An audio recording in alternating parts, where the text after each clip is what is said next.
Chapter 22. Give it a try? What kind of test? His nephew's Deshang realm's wind-chasing sword art was enough to shock Chen Xianhe.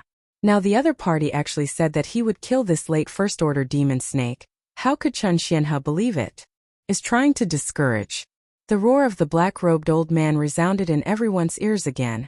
Be careful, everyone, this beast is about to get out of trouble. The voice just fell.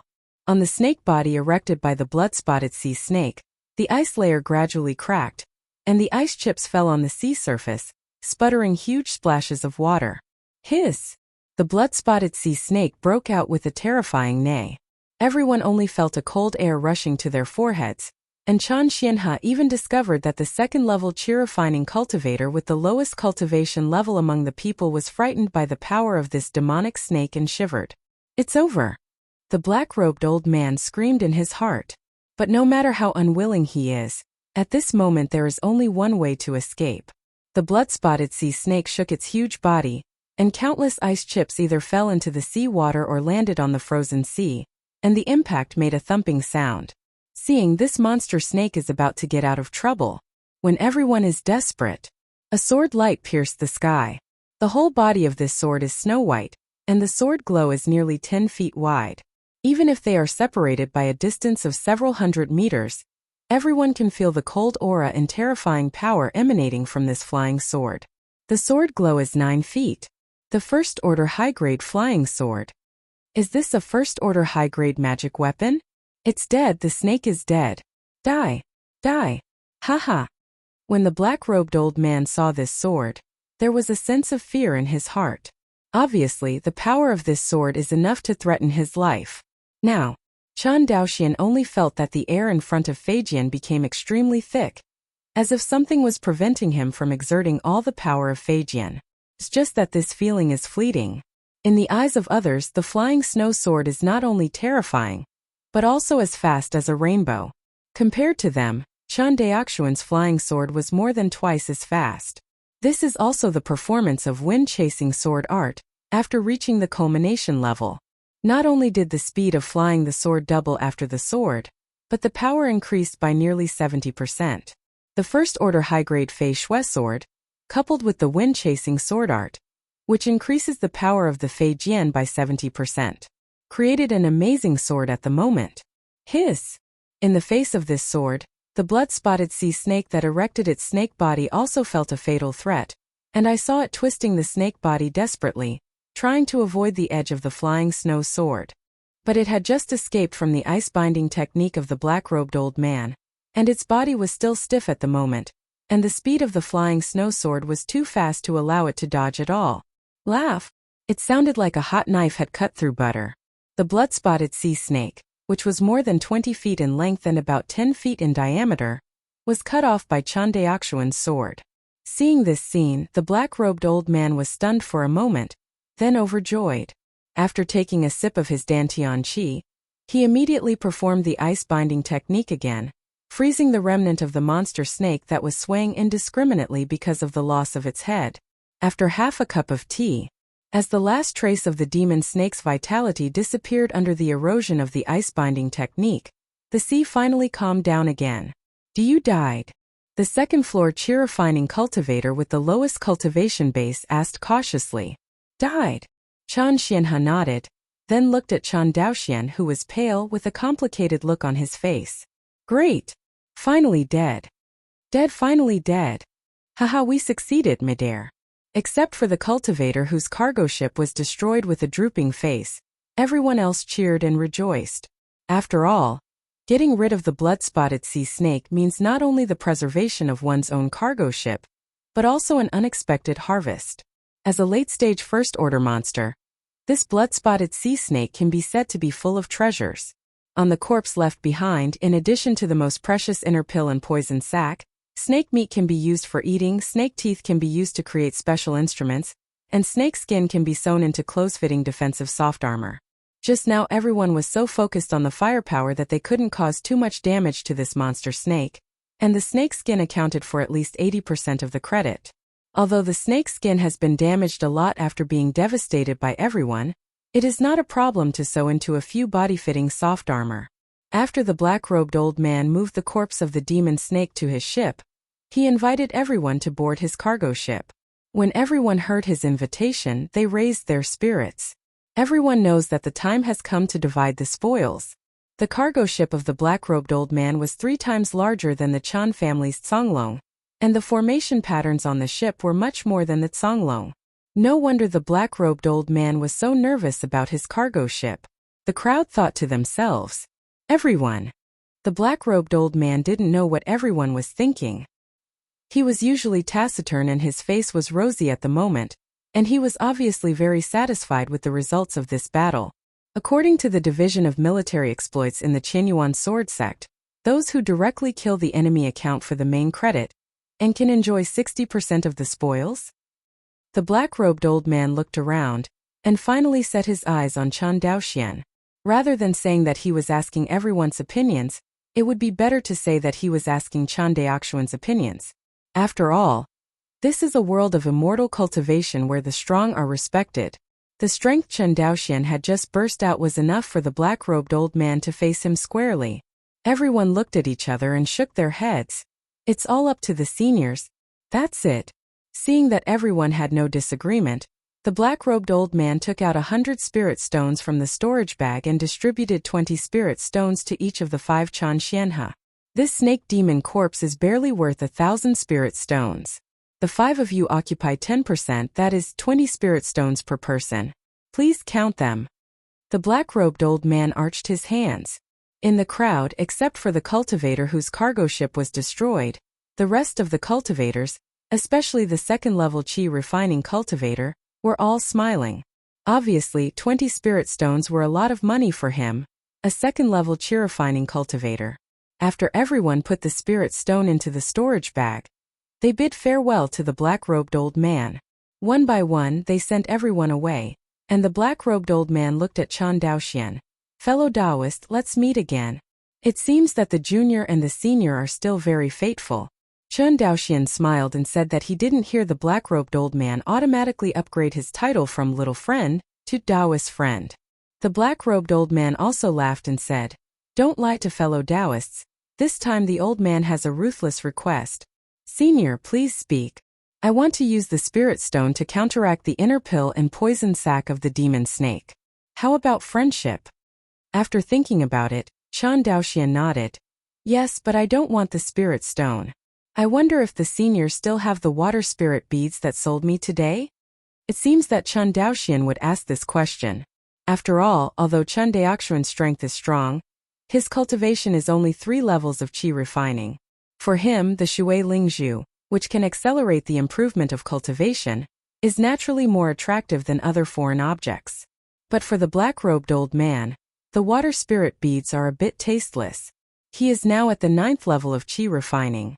Unless he can break through to the foundation establishment stage, these treasures that improve his cultivation will have no effect on him.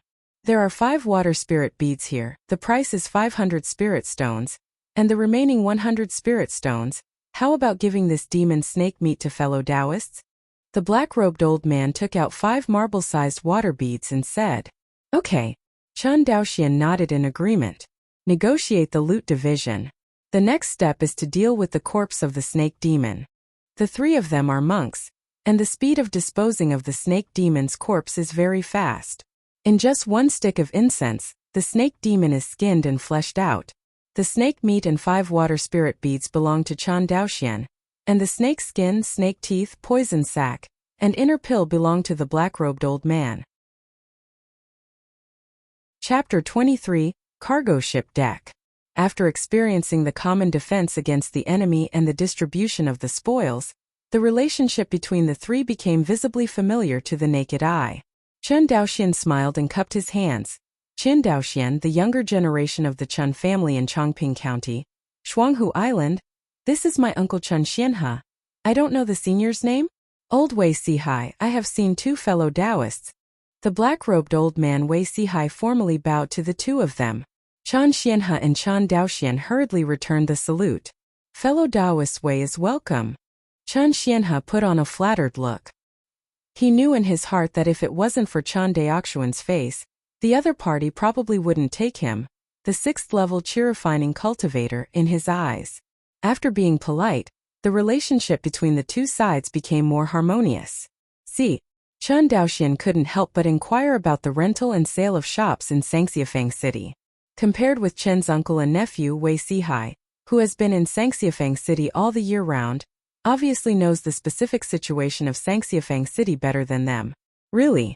After listening to Chen Daoxian's narration, Wei Sihai frowned, shook his head and said, I advise fellow Taoists not to break up the store in Xiufang City. Why is this? Chen Xianhe on the side frowned. Wei Sihai looked at Chen Daoxian, then at Chen Xianhe, and explained, to tell the truth from the two fellow Taoists, the Cultivation Island where I am is also considered to have some spiritual mineral resources, but the old man has not yet opened a shop in Sangxiafang City. Do you two know why? Chen Daoxian and Chen Xianhe looked at each other, cupped their hands and said, I also ask seniors for advice. I can't talk about advice. The black-robed old man Wei Sihai waved his hand. The scattered repair shop in Guang'an Prefecture is different from the core business district. Most of the customers here are the children of scattered repairers and small families, and their purchasing power is weak. If you open a shop, the cost of goods will skyrocket. That being the case, why don't the scattered cultivators choose to buy on the pavement? As an old bird who has been in the Sangxiafang City all the year round, Wei Sihai's words can be said to be extremely sincere. If it wasn't for Chen Daoxian's extraordinary potential and his intention to make friends, he would not have been so dissuaded. Hearing these words, combined with Chen Daoxian's own market research on Sangxiafang City, he knew that Wei Sihai did not talk nonsense. It's just that Chen Sihai didn't know that he was an artifact refiner, and he didn't even know that he possessed an inter-era magical tool like the Rongling furnace. Think for a moment. Chen Daoxian decided to tell part of the truth. To be honest, this junior happens to be an artifact refiner, so he wants to open a magic artifact shop in Sangxiafang City. Friend Taoist is a refiner? The black-robed old man was stunned for a moment, and then his face became suspicious. Seeing that Wei Sihai was suspicious, Chen Daoxian did not explain, but showed a fire control technique in front of him. Fire control was one of the only two spells Chen Daoxian had mastered before he came to Guang'an Mansion, and he had long since cultivated to the realm of Deshang. I saw Chen Daoxian's palm. The flames change into various forms, ranging from common cats and dogs to various birds and beasts. Seeing Chen Daoxian's skilled fire control, Wei Sihai immediately believed 90% in his heart. Because apart from the alchemist and the alchemist, no one can master the fire control technique so skillfully. After all, cultivating the fire control technique is of no use to the increase of strength, but will consume a lot of energy. Except for the alchemist and the alchemist, no cultivator would be able to practice this spell. Fellow Taoist is actually an artifact refiner. Disrespectful and disrespectful. If it was said that Wei Sihai just wanted to make friends with Chen Daoxian, then his attitude towards him now has a faint taste of flattery. After all, in the loose cultivator group, artifact refiners and alchemists are too rare. This kind of special talent is generally only capable of being cultivated by big families and sections. And on weekdays, the major forces protect them very closely, and ordinary loose cultivators simply cannot contact such people. It's just that Wei Sihai's character has always been more restrained, and he clearly wanted to say something flattering, but in the end only a dry disrespect. Chen Daoxian didn't care about this either. He revealed the secret of his artifact refiner in order to let Wei Sihai, an old bird from the loose cultivation city, introduce him to a reliable shop. Really? After learning the identity of Chen Daoxian's craftsman, Wei Sihai introduced the shop information he had in detail. In the end he clapped his chest and said, Don't worry, the two fellow Taoists. I'll introduce the shop owner to the two of you when we return to Fengshe later. This matter is covered by me. So, thank you seniors. Fellow Taoist is too polite. Just as a few people were talking, the battlefield on the distant front seemed to have a new change. Frontline battlefield. After the disciples of the Zhou family defeated the monsters and beasts, the mere people who were not reconciled to the defeat went off in person and launched an attack on the Zhou family. Thanks to the cultivators' amazing eyesight, and Chen Daoxian's condescension, even if they were separated by hundreds of miles, they could clearly see the appearance of those mermaids. As recorded in ancient books, the appearance of the merman is almost the same as that of the human race, and the males of the merman race are exceptionally strong, with exposed muscles, which emit a bronze luster under the sunlight. The female sharks are beautiful and lovable. All of them are beautiful beauties. Of course, the premise is not to look below them. The mermen, regardless of gender, lost their human characteristics from the waist down, but instead kept a fishtail that was about 10 feet long. Seeing this scene, Wei Sihai couldn't help but sigh with emotion. It is said that the Mer people have the blood of their ancestors. I didn't believe it before, but now that I see their appearance, it is not completely groundless. Chen Daoxian doesn't care about whether he is a mermaid or a mermaid. Now he is only thinking about opening the shop in Sangxiafang City, and then letting Chen Xianhe sit in the shop. Then he went home to establish a workshop for refining tools, mass-produced magic tools, and used the productivity of industrialization to plunder the wealth of Wan Xinghai. As for the war between the shark and the Zhou family, who cares? Not to mention that the Zhou family easily crushed the incoming mermen. Even if the Zhou family couldn't win, wouldn't there be a prefecture above it? The state city has been defeated, and there is also the Qinyuan sword sect. In this world, the human race is the absolute overlord. In addition, neither monsters nor aliens can compete with the human monks. Otherwise, if there is a common foreign enemy, Qinyuan Jianzong will not fight to death with Izumo for 400 years. Conversation room. In the merman group, a middle-aged merman with an extremely strong figure and a resolute face stepped out of the group on the waves. Opposite, a handsome young man in a white robe with a face like a crown of jade stood in front of him. The man in white is tall and straight, with a 3-foot-long sword on his back, standing in the air. Even though he was separated by hundreds of miles, Chen Daoxian could feel the indifferent aura emanating from the other party's body, as if he had been banished to the world. Who is that? Hearing this, Wei Sihai had a complicated look on his face. Guang'an Sword Immortal Zhou Mu Bai. Chapter 24. Is he Zhou Mu Bai? For the name Zhou Mu Bai, Chen Daoxian can be described as thunderous. Not only him, the name Zhou Mu Bai is well known in the entire Guang'an mansion, and even in the hearts of the younger generation of cultivators in Wan Xinghai. At the age of 21, he established a foundation, and in less than 50 years, he broke through to the Zifu period and became a Zifu cultivator who was less than 100 years old. You must know that the lifespan of the cultivator of the Zifu is 500 years. This also means that Zhou Mu Bai has more than 400 years to break through the golden core stage. If nothing else, Zhou Mu Bai is very likely to break through the Jindan stage, and he is also known as the most promising cultivator in Guang'an Prefecture to become a Jindan real person in the past 500 years. Not only that, the real strength of Zhou Mu Bai is that he is a cultivator on the Tianjiao ranking of the Purple Mansion in Wangxinghai. The Zifu Tianjiao list is one of the lists set up by Qinyuan Jianzong to fight against Izumo. There are 3 complete lists, namely the Foundation Establishment Hidden Dragon list, the Zifu Tianjiao list, and the Jindan Real Person list. In Chen Daoxuan's view, what Qinyuan Jianzong did was just to capture the cultivator's desire to be famous. In Wan Xinghai, the largest group of cultivators were loose cultivators, and the second largest group of cultivators were the children of the major cultivators. Although Qinyuan Jianzong is the ruler of Wan Xinghai, it is impossible for all monks to fight to the death on the battlefield with a single order. Therefore, Qinyuan Jianzong came up with a way to attract monks to the battlefield with fame and fortune. Shuanghu Island's Chen family relied on the military merits to exchange from the Qinyuan Jianzong's inheritance of the refining equipment, the construction method of the ground fire room, and even the wind-chasing sword art and covering rain sword art. These are all benefits. And the Zifu Tianjiao list, which is famous all over the world, belongs to the name. What are monks practicing for? The first place is of course immortality. It's just that there have been hundreds of thousands of years in this realm without the birth of a Mahayana true immortal cultivator, who ascended to the upper realm. For the vast majority of monks, the idea of becoming an immortal is nothing but an ethereal dream. In addition to becoming immortal, the second biggest goal pursued by monks is naturally longevity. And if you want to live long, you can't escape the demand for exercises and various cultivation resources. However, most of these things are occupied by Wan Xinghai's immortal clan and Qinyuan Jianzong. Ordinary monks want to obtain a lot of cultivation resources, In addition to grabbing food from the Xiuxing clan and Qianyuan Jianzong, they only have to go to the battlefield to obtain military exploits. When a cultivator achieves the goal of longevity, he can't live in emptiness and cultivate for the sake of cultivation all day long, right?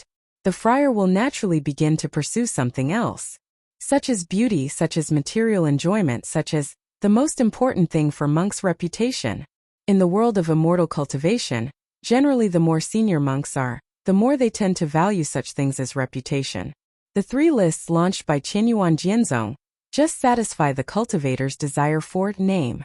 Using the 2 weapons of name and li, Qianyuan Jianzong tied the entire Wanxinghai cultivator to its chariot.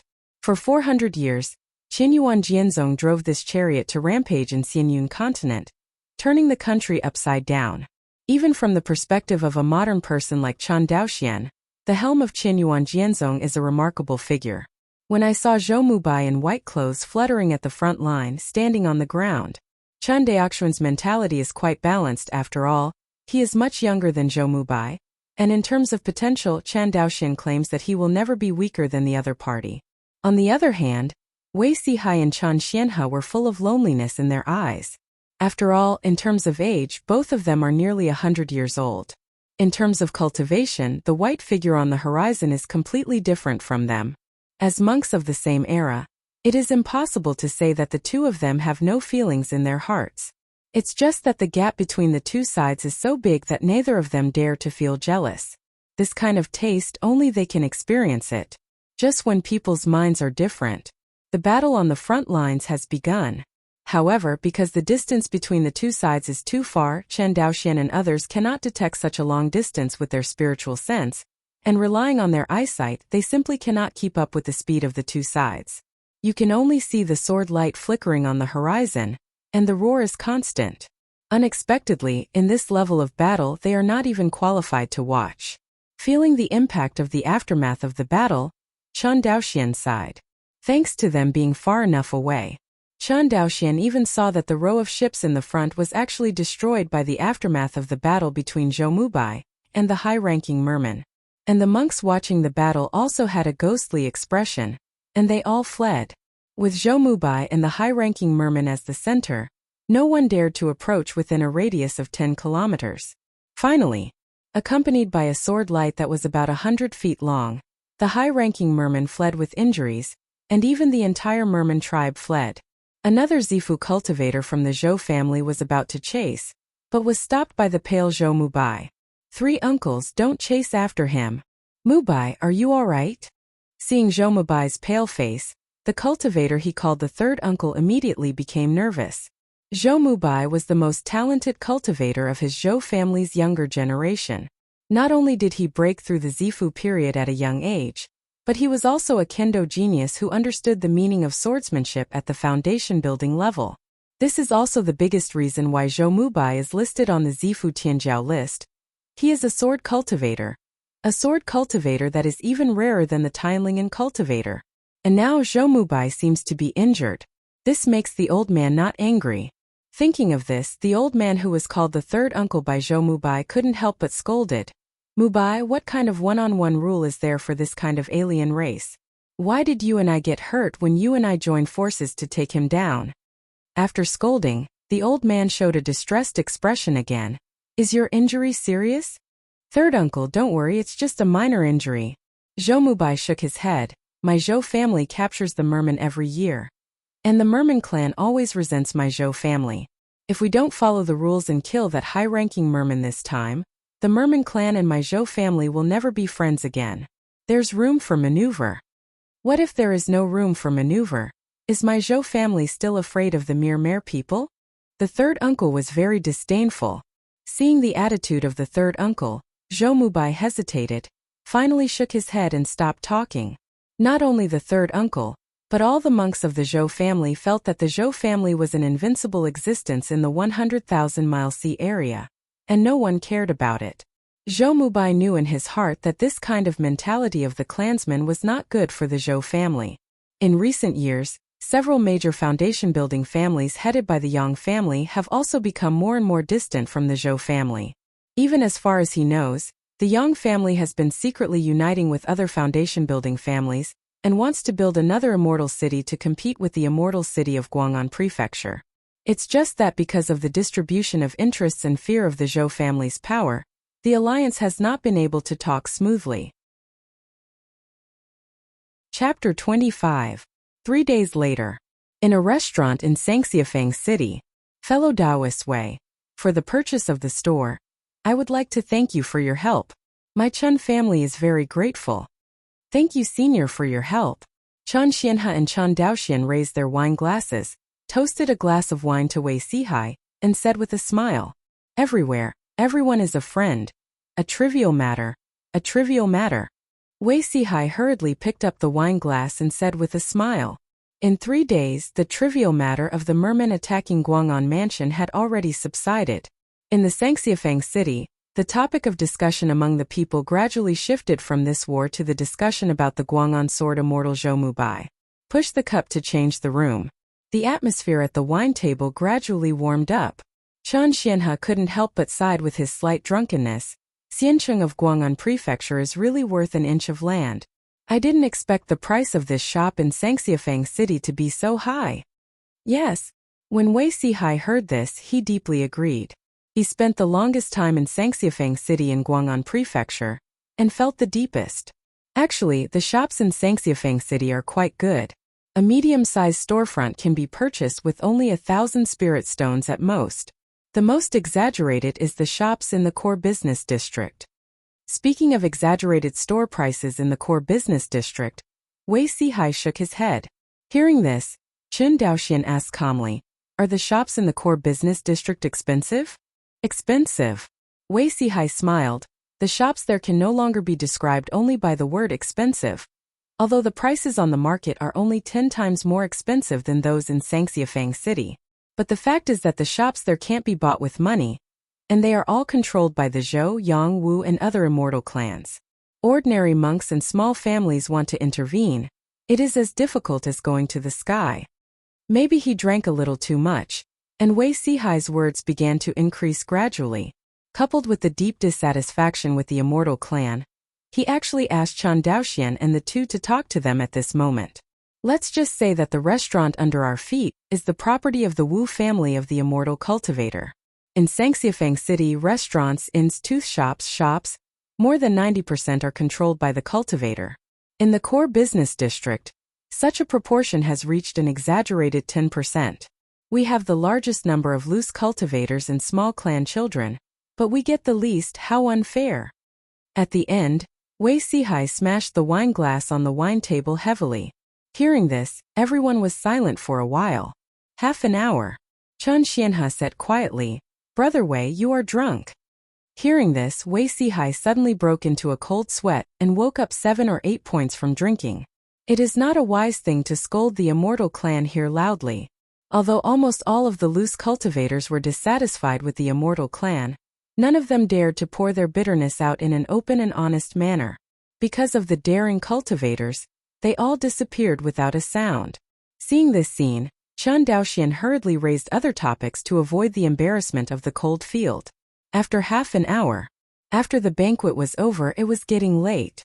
Chen Daoxian and 13th Uncle Chen Xianhe walked back to the inn side by side, speechless all the way. Back to the inn. Just when Chen Daoxian was about to practice, Chen Xianhe knocked on the door. "Uncle 13, is there something wrong so late?" "Well, let's go in and talk." Hearing this, Chen Daoxian hurriedly made a gesture of invitation. The two entered the room. Chen Daoxian thought for a while, and cautiously set up a soundproof formation. "Daoxian, since the shop has been prepared, I will sit in the shop next, and leave the family affairs to you." Speaking of this, Chen Xian's eyes were complicated. Chen Daoxian's growth rate is far beyond his imagination, not only his personal strength, but also his level of refining. In the past few days, Chen Xianhe has long wanted to understand that Chen Daoxian is not the first-order low-grade craftsman, he said, but a senior first-rank high-grade craftsman. Although he doesn't know why his nephew hides his clumsiness in front of him, from another perspective, Chen Daoxian understands the truth of Mu Xiu Yulin when he is only 16 years old. Prove that he is far more mature than he imagined. Thinking of this, Chen Xianhe felt a little relieved about the fact that he was about to hand over the power of the family to Chen Daoxian. The words fall.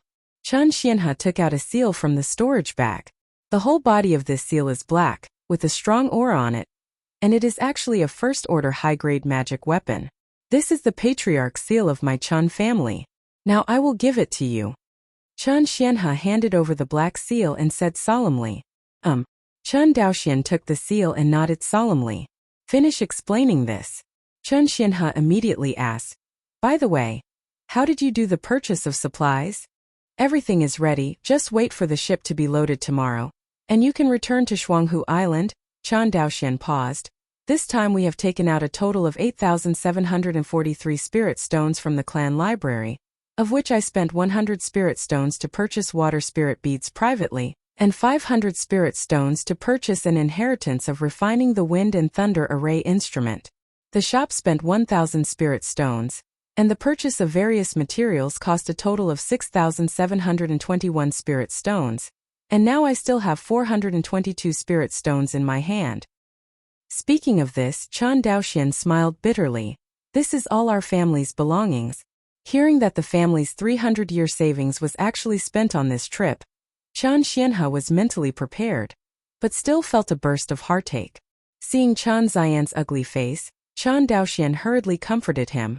Uncle 13, these are the inevitable expenses for the development of the family. Besides, we will definitely be able to earn it back tenfold or 100-fold in the future. Hearing this, Chen Xianhe sighed. I hope so. As if thinking of something, Chen Xianhe took out a jade bottle from the storage bag. By the way, this is a little gift I bought for you in the core business district a few days ago. Accept it? Chen Daoxian curiously took the jade bottle and opened it. A strong medicinal fragrance emanated from the jade bottle. Seeing this, Chen Daoxian quickly sealed the bottle. Gathering Qi Dan. It turned out to be a first-order mid-grade elixir that assists cultivators in the Qi refining period Qi gathering pill. According to Chen Daoxian's understanding, the price of a Qi gathering pill is as high as 50 spirit stones, which is almost equivalent to a first-order low-grade magic weapon. For such an expensive Qi gathering pill, there are actually 10 pills in the bottle. Daoxian, when the family obviously had the ability to buy Tongmai pill for you, I didn't buy it for you. Have you ever resented me in your heart? Why did Uncle 13 say this? Daoxian has never thought of it this way. The price of Tongmai pill is as high as 500 spirit stones. If it was me, I wouldn't buy such an expensive spirit pill for my descendants when my family could not make ends meet. Chen Xianhe shook his head. But do you know? When I saw you use the wind-chasing sword art of the Deshang realm a few days ago, I regretted it. Although 500 spirit stones are too many, I have delayed the cultivation time of a genius cultivator in my family for 5 years. Chen Daoxian didn't know how to answer this. Daoxian, I can see that your future path is farther than me or any ancestor of the Chen family, but Uncle 13 wants to ask you one thing. Speaking of this, Chen Xianhe looked at Chen Daoxian with red eyes. But according to Uncle 13's orders, no matter what the future holds, don't abandon your family, okay? Because here is your roots. Hearing this plea, Chen Daoxian was overwhelmed by an unspeakable emotion. With red eyes, Chen Daoxian nodded heavily and said, no matter what happens in the future, Daoxian will never abandon the family. Very good. A gratified smile appeared on Chen Xian's face. Chapter 26. The next day, Guang'an Port Terminal. As trucks after trucks loaded all kinds of spiritual minerals onto the Conglong cargo ship, Chen Xianhe looked at the busy clansmen on the cargo ship, turned to look at Chen Daoxian and said, this trip is a long way back to Shuanghu Island. I wish you all the best. You guys are going well. Chen Daoxian nodded. Uncle 13, take care of yourself too. When the family's crafting workshop is built and the output of the magical tools is stable, I will come to you with the refined magical tools. Don't worry, with the magic tools you gave me yesterday, the magic weapon shop is enough to support it for a while. Chen Xianhe touched the storage bag on his waist and smiled. Chen Daoxian glanced at Uncle 13's storage bag and thought to himself, this magic weapon is probably far from enough. The magic tools he handed over to Chen Xianhe yesterday are some of the fine magic tools that he has refined during his 5-year learning process. Among them, there are 23 first-order low-grade magic tools, 11 first-order middle-grade magic tools, and a total of 34 magic tools. In Chen Ziyan's opinion, these instruments are a huge amount, and the market value is about 3,000 spirit stones. Even due to the shortage of high-quality instruments in the market, the actual value may be higher. Chen Xianhe felt that with so many magical tools, it was enough to support the opening of the magical tool store for a period of time. But obviously, Chen Xianhe still underestimated the demand for high-quality instruments by the scattered cultivators in the immortal city of Guang'an. From Chen Daoxuan's point of view, if this magic weapon is thrown into the huge magic weapon market of Sangxiafang City, it will be digested in an instant if it can't even turn out a wave. Of course, Chen Daoxian is not easy to explain these speculations, otherwise when the magic weapon is unsaleable, it will be slapped in the face. Correct. Seemingly remembering something, Chen Xianhe changed his words. Daoxian, why did you name the family's magic weapon shop Hongyin Feijian shop instead of Chen's magic weapon shop? Do you mean that the next main product of our family is Feijian? That's right. Chen Daoxian nodded and explained, in Wuxia, due to the influence of Qianyuan Jianzong, the proportion of monks using flying swords is as high as 90%, and the market for flying swords is the broadest. The reason why I chose this name is that my Chen family has a place in the market of flying swords. As for the deeper brand value, Chen Daoxian couldn't explain it to Chen Xianhe for a while, so he simply didn't explain it. The commercial development of Xianqing in Guang'an Prefecture is still at a relatively low level. No matter what the shops here sell, most of them have vague names. For example, Wus Magical Item Shop, XX Pill Medicine Shop, XX Treasure House, and so on. Almost no magic weapon store is specialized in sales. In other words, they do not have the concept of vertical field at all. And this magic weapon shop opened by the Chen family is very targeted at the consumer groups, loose cultivators, and children of small families. This group of consumers has two characteristics. One, the number is huge. Second, the requirements for the quality of the instruments are not high. And these 2 points are the biggest advantages of the Chen family.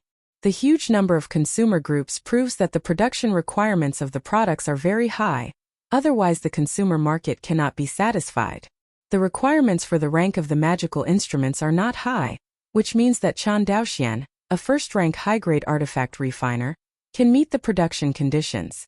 Coupled with the fact that the Chen family specializes in the sales of flying sword-like instruments, Chen Daoxian believes that the brand of Hongyin Feijian will be an instant hit.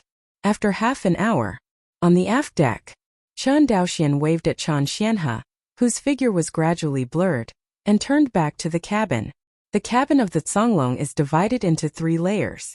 The first and second floors belong to the warehouse and are the largest in area.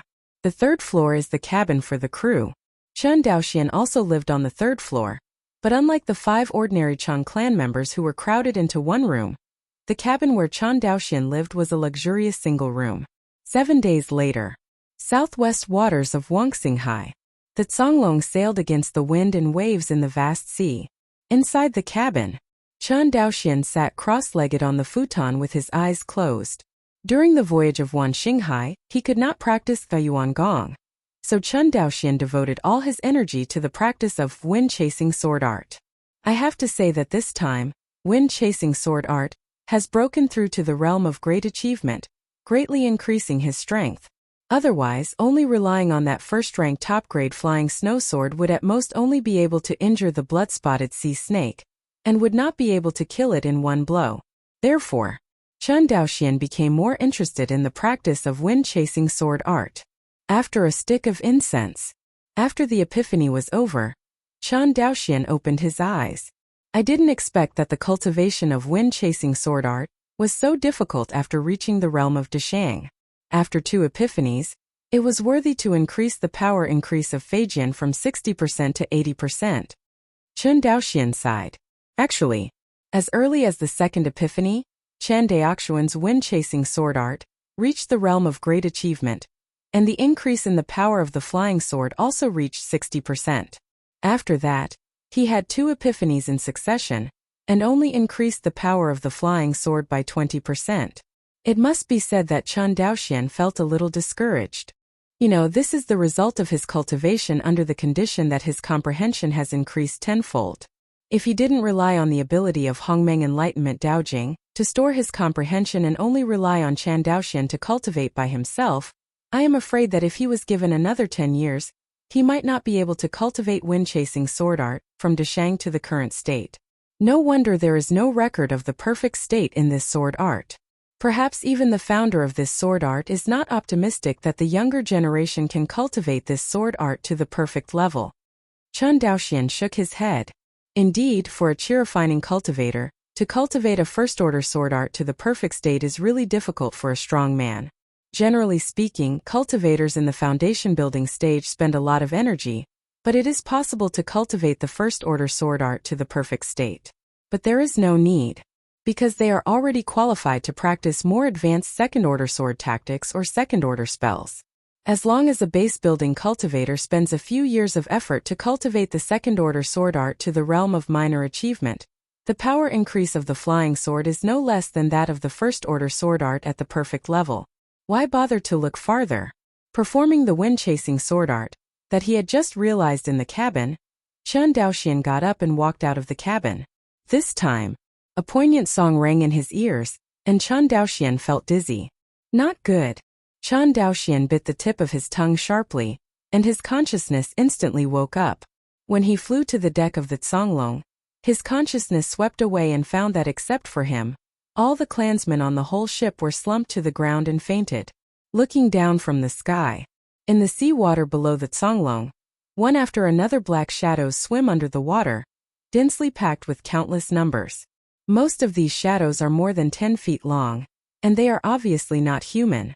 Listening to the poignant singing in his ears, Chun Daoxian took out the flying snow sword and recited the Hongming Enlightenment classic silently, resisting the invasion of the sea of knowledge by the singing. But the next moment Chun Daoxian's will to resist was instantly disintegrated. In the sea, a strong figure with fishtail stepped on the surging waves and appeared in front of him. Next to this strong figure is a petite figure. It's you.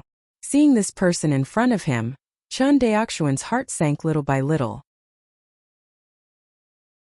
Chapter 27 On the Sea. The Zonglong was controlled by an invisible force and had stopped sailing. The waves crashed against the bow of the Zonglong, making a rushing sound. In front of the bow of the Zonglong, a sturdy, middle-aged man with bronze-colored muscles all over his body and a resolute face stepped on the waves and looked down at Chun Daoxian, who was standing on the bow deck. Mermaid.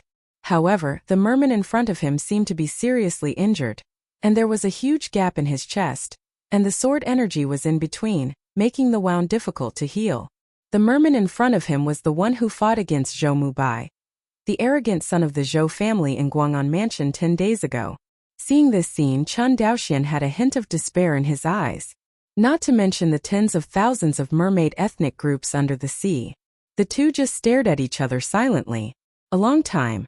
Chun Daoxian put down the flying snow sword under enormous psychological pressure, clasped his fist and said, Junior Qinyuan Jianzong has entrusted the clan, Chun Daoxian, the young patriarch of the Chun family in Chongping County, Shuanghu Island, has seen the senior. Don't blame him for pulling the banner of Qinyuan Jianzong.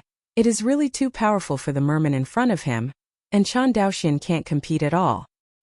He estimated that this merman had at least a cultivation level above the middle stage of the human purple palace. Otherwise, it is absolutely impossible to fight Zhou Mubai on the Zifu Tianjiao list. As for the banner of the Zhou family in Guang'an Prefecture, did he think he didn't die fast enough?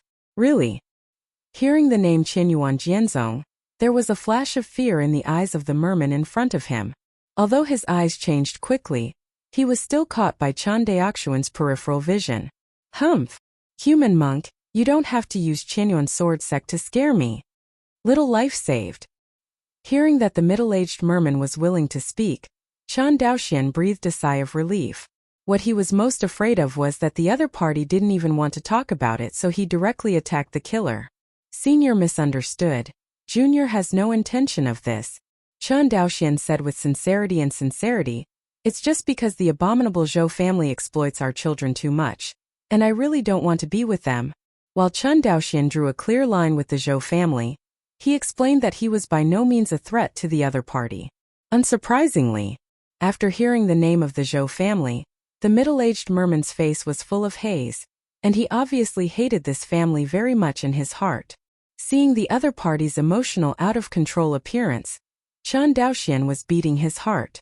Don't get angry and kill him by mistake, then he can't deal with it. Chen Daoxian secretly said. The middle-aged merman in front of him is, after all, the leader of a merman tribe.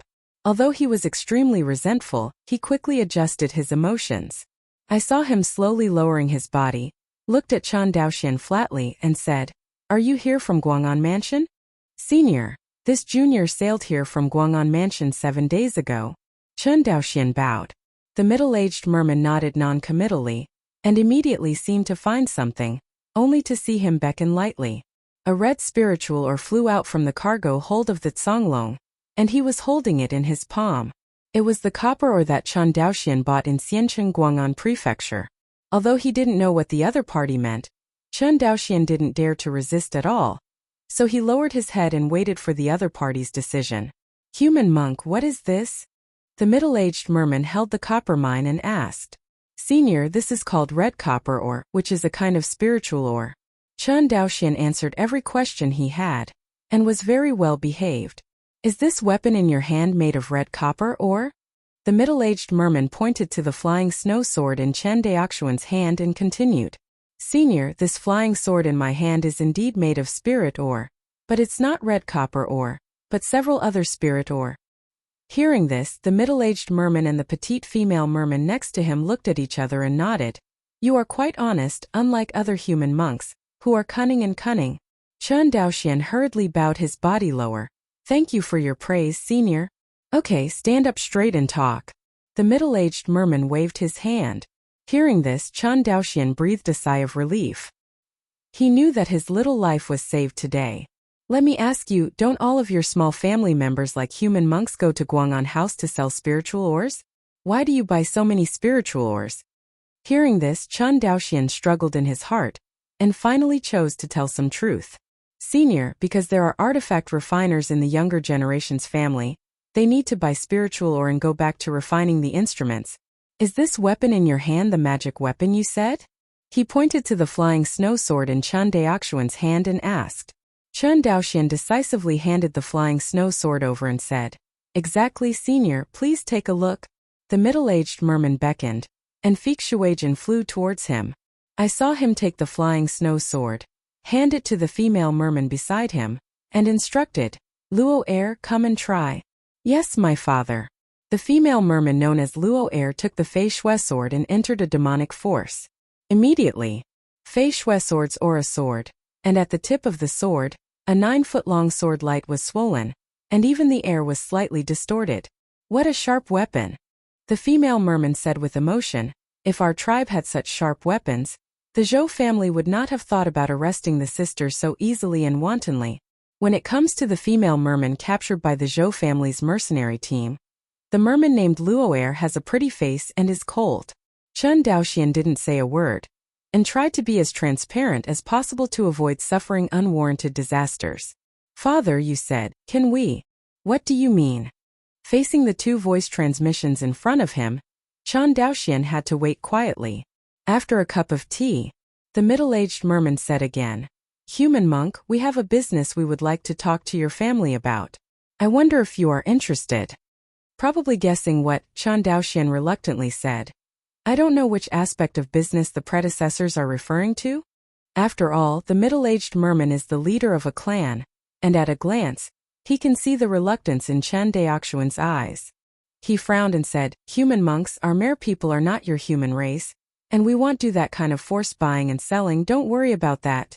"Senior, forgive me, this is not what this junior means," Chen Daoxian hurriedly explained. Who knows that the other party waved his hand and said, "Look at the price we gave first." As he spoke, he made a look at Luo Air, the female merman beside him. The female merman named Luo Air nodded knowingly and plunged her head towards the sea. The work of half a column of incense. Luo Air stepped on the waves and appeared in front of the two again. This time when she saw a few things in her hands, Chen Daoxian's eyes suddenly lit up, and his saliva almost came out. Spirit shells, spirit ore, and what the Chen family lacks the most, spirit stone. As long as you agree to this business, our mere people will have as many of these things as we want. The middle-aged merman looked at Chen Daoxian. Seeing these treasures, Chen Daoxian immediately stopped pretending to be cautious, and said excitedly, "What kind of business the senior wants to talk about, please tell me clearly." I can't blame him for changing his face faster than flipping a book. Chapter 28. After listening to the narrative of the middle-aged merman, Chun Daoxian was silent. "Senior, what do you mean you want to buy magic weapons from our family?" "Exactly." The middle-aged shark nodded. After pondering for a moment, Chun Daoxian shook his head. "Senior, I am afraid that the younger generation will not be able to agree to your request." Hearing this, the middle-aged merman hadn't spoken yet, but Luo Li, who was beside him, was anxious. "Why is this? Do you think the price we gave is not enough? So we can't." Before the other party could finish speaking, Chun Daoxian shook his head with a wry smile. "This girl, it's not like that." He paused. "After all, your merman and mine belong to different races. If your mere people buy magic weapons from our Chun family to kill our children, let's not say whether my Chun family's conscience is good or not. Qinyuan Jianzong will not let our Chun family go." Hearing this explanation, the middle-aged man and the female merman named Luo Li were all silent. "Different races are not negotiable. Aren't you afraid that I will kill you?" Seeing this, the middle-aged merman faintly threatened. "Senior can naturally kill me, but my Chun family, like the Zhou family, is the imperial family of Qinyuan Jianzong.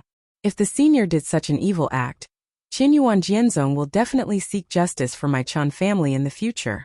Seniors, don't forget, this junior is a craftsman.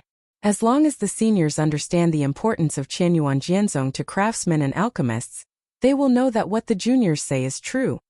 Speaking of this, Chun Daoxian looked at the other party angrily, posing as if he was dying. Seeing that Chun Daoxian suddenly became soft and hard, the middle-aged merman suddenly felt a little embarrassed. From the bottom of his heart, he never wanted to be an enemy of the human race. After all, the human race is the absolute overlord in this world, and his mermaid race can't even win against the small Zhou family, let alone compete with such a behemoth as the Qinyuan sword sect. It's just that sometimes you don't want to be an enemy of others, and others just want to bully you. Just like the Zhou family in Guang'an Prefecture. In order to breed Lingbei, they did not hesitate to arrest the merman women, and even imprisoned merman men as stallions, allowing them to reproduce and serve as slaves for the Zhou family for life. For hundreds of years, the mermen have resisted countless times, but each time ended in failure. This time, the resistance of the Mer people was the largest, but it was easily defeated by the Zhou family. In desperation, the middle-aged merman had to lead the clan to relocate in order to avoid the arrest of the Zhou family. Because of this, he met Chen Daoxuan's cargo ship on the way. "A long time." The middle-aged merman said faintly, "I can swear on behalf of my Luo clan's merman family, and I will never use the magic weapon sold to us by your Chun family to kill any human child." The Avenue Oath. Hearing this oath, Chun Daoxian was moved. In this world, the Great Tao Oath is one of the most stringent oaths for practitioners, and another oath equivalent to it is the Netherworld Blood Oath. It's just that the Netherworld Blood Oath is vicious and abnormal. Even if it doesn't violate the oath, there is the possibility of backlash, so few people make this kind of oath. Seeing the middle-aged merman make such an oath, Chun Daoxian estimated that the heat was almost over. If you push the other party again, it will be counterproductive. After thinking about it, Chun Daoxian asked, "I would take the liberty to ask, since your Mer people don't use weapons to deal with my human race, why do you insist on buying magic tools from my Qin family?" Hearing this, Luo Li on the side said angrily, "Do you think any race can live as easily as your human race without foreign enemies? My mermaid race lives in the deep sea. How many monsters and alien races are there?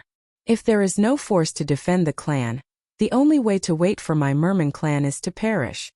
After speaking, the eyes of this beautiful mermaid woman dimmed. This time, the Zhou family forced the entire family to migrate, and there would inevitably be a war with other races in the underwater world. And it was unknown how many brothers and sisters would die by then. Thinking of this, Luo Li's expression became even more depressed. Chun Daoxian couldn't understand the hardships of the Mer people, but the monster chaos in Chongping County let him know that the world is not without danger, especially in the deep sea. Pretend to think for a moment. Chun Daoxian nodded in embarrassment. "Okay, since your mermaid is not buying weapons to deal with my human, then this business can naturally be done.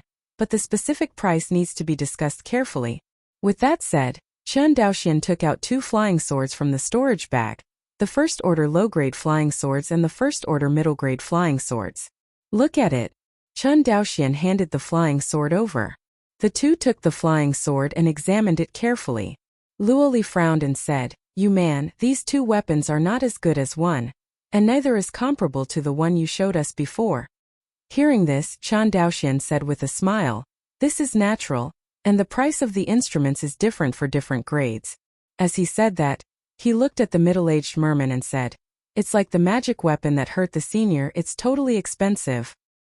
Hearing this, the middle-aged merman remembered the flying sword used by Zhou Mubai, and nodded in agreement. If it is that weapon, it is indeed a priceless treasure. Hearing this, Luo Li's beautiful eyes lit up and she asked expectantly, "Does your Chen family have that kind of treasure to sell?" Cough cough. Chen Daoxian coughed awkwardly. "The girl is joking. Besides, my Chen family has a magic weapon of this level. I'm afraid you can't afford the price." "That's right." Luo Li's voice gradually decreased.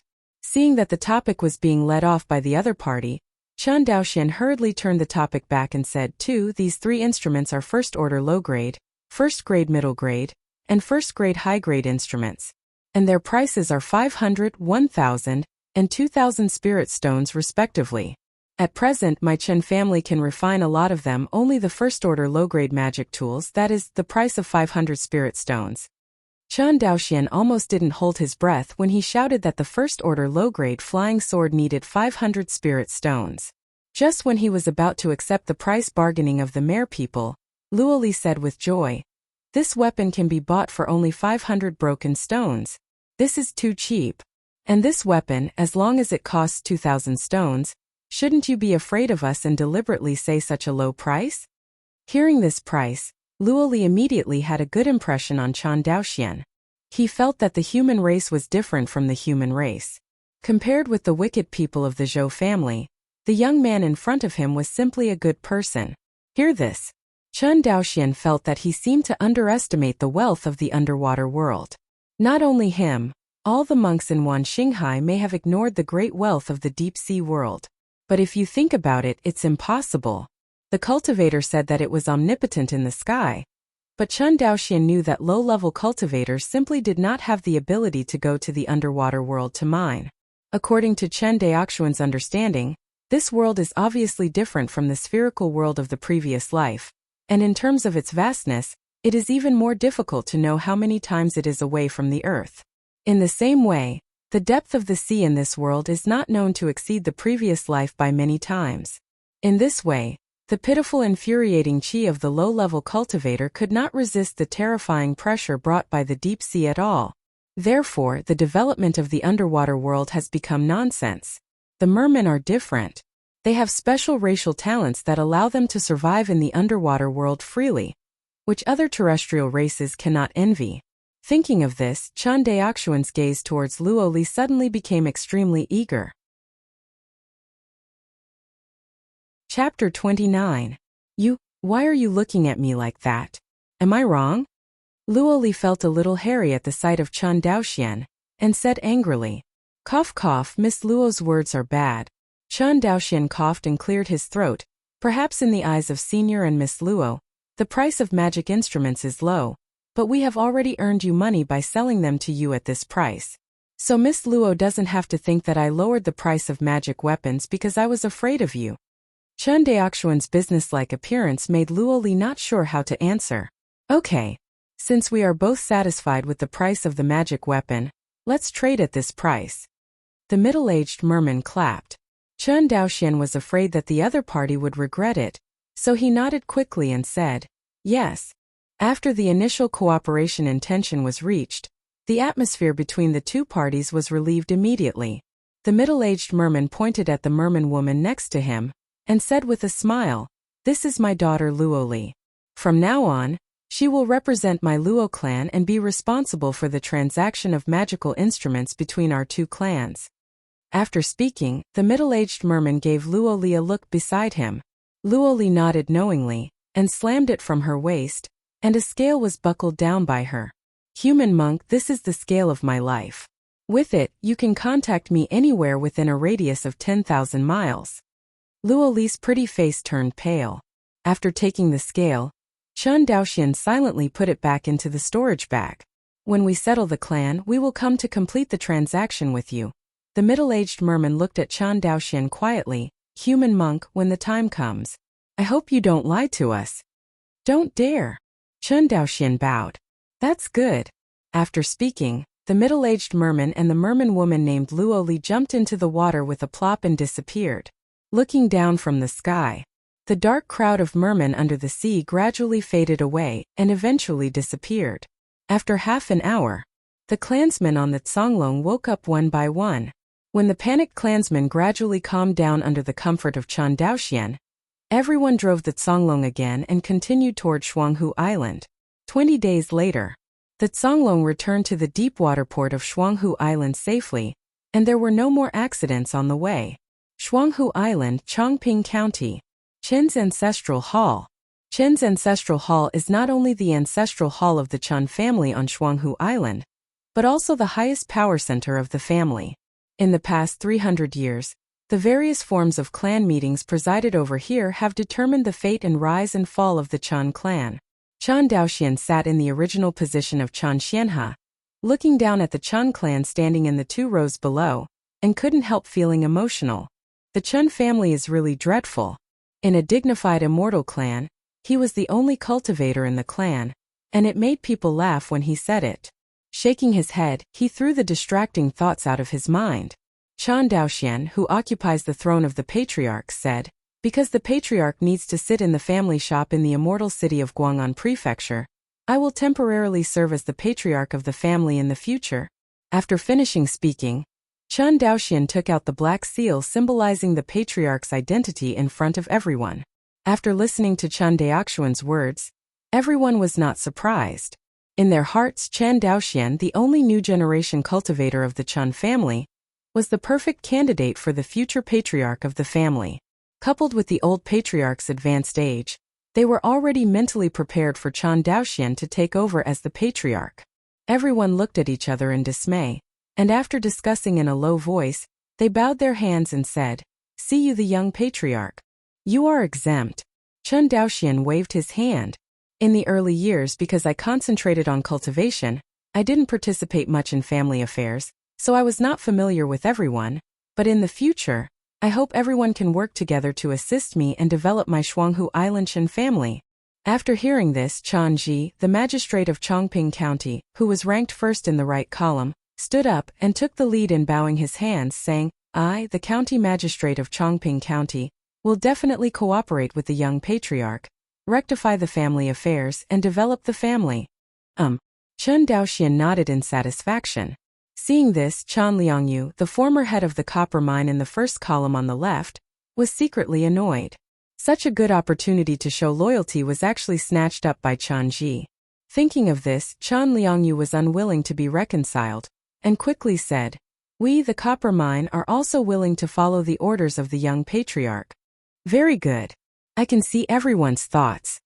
Chen Daoxian smiled and said, Right now, there are indeed a few important things for you to do. Seeing everyone put on a look of listening intently, Chen Daoxian looked at the magistrate of Chongping County and said, Chen Ji, subordinates are here. Chen Ji bowed and responded, My Chen family in Shuanghu Island, how many households are there in total? Chief Patriarch, Shuanghu Island has 774 households with a total of 3,873 people, including 597 households with a population of 2,987 in Chongping County, and 177 households in each village with a population of 886. The population of the village is so small. Chen Daoxian frowned. How was the family's food problem solved? Young patriarch, the food issue. In the past, the old patriarch bought food from Guang'an Prefecture to subsidize the clan. Seeing Chen Daoxian's unpleasant expression, Chen Ji said cautiously, Then, what about the specific demographics of the family?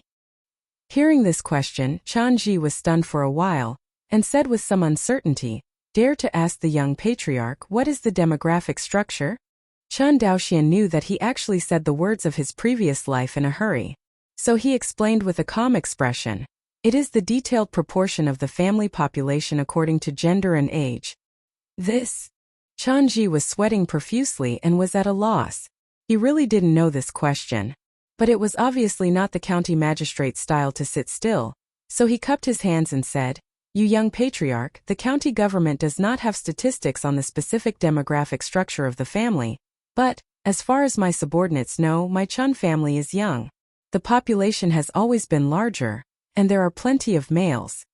Chanji thought that Chan Daoxian was worried about the shortage of Chen's men, so he emphasized the characteristics of Chen's sufficient men. Who knows that Chan Daoxian was not happy when he heard this answer, but his heart became more and more heavy. The abundance of males means that there are not enough females and an unbalanced ratio between males and females. This means that the Chun family cannot expand the family population in a short period of time. The number of family members is directly related to the growth of the family cultivator group, which can be described as the lifeblood of the family. After rubbing his swollen head, Chun Daoxian finally knew how much pressure Chan Xianhe had put on himself over the years, so that he could concentrate on cultivating and learning the artifact. Ignoring this question, Chun Daoxian continued to ask, "How many fields are there in the clan?" Hearing this question, Chanji breathed a sigh of relief. "Chief Patriarch, my Chun family has a total of 4,657 acres of fertile land. With so many fields, there are only 177 village households. Are the farmers farming?" This. Chanji wiped the sweat from his forehead, not knowing how to answer. He couldn't say that most of the fields here belong to wealthy families. Even in the Xiuxian world, the problem of land annexation within the Xiuxian family has always existed. Even the small Chen family has such problems. It's just that the monks are usually high above and they don't care about these issues at all. If the mortal trouble is really serious, the monks will use their extraordinary power to forcibly smash the inherent class and redistribute the benefits. Seeing that the other party could not answer, Chan Daoxian continued to ask, "Then how big is the land area of my Shuanghu Island? Should your county government know?" "I don't know, my subordinates don't know."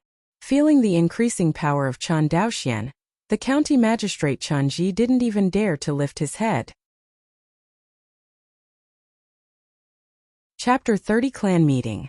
Chanji was sweating profusely, and he found that the young patriarch Chan Daoxian felt more pressure on him than the old patriarch who ignored the common things. At least the old patriarch will not ask all the questions when he manages family affairs. Chan Xianhe doesn't care about such issues as the mortal population structure and the distribution of fertile land within the clan. In Chan Ziyan's eyes, the most important goal of the Chan clan on Shuanghu Island is to breed a spiritual vein that belongs to the Chan family.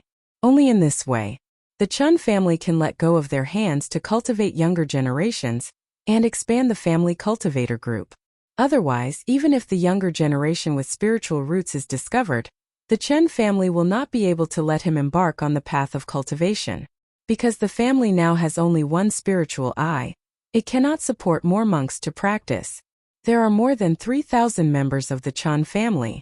According to the probability of a mortal being born with a spiritual root, probably one of the 100 mortals has a spiritual root. In other words, the current Chan clan hides at least 30 seeds of immortal cultivation with spiritual roots.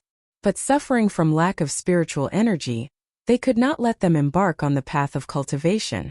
Even if they were forcibly brought on the path of cultivation, the final result of these people could only be to betray the family and become a loose cultivator.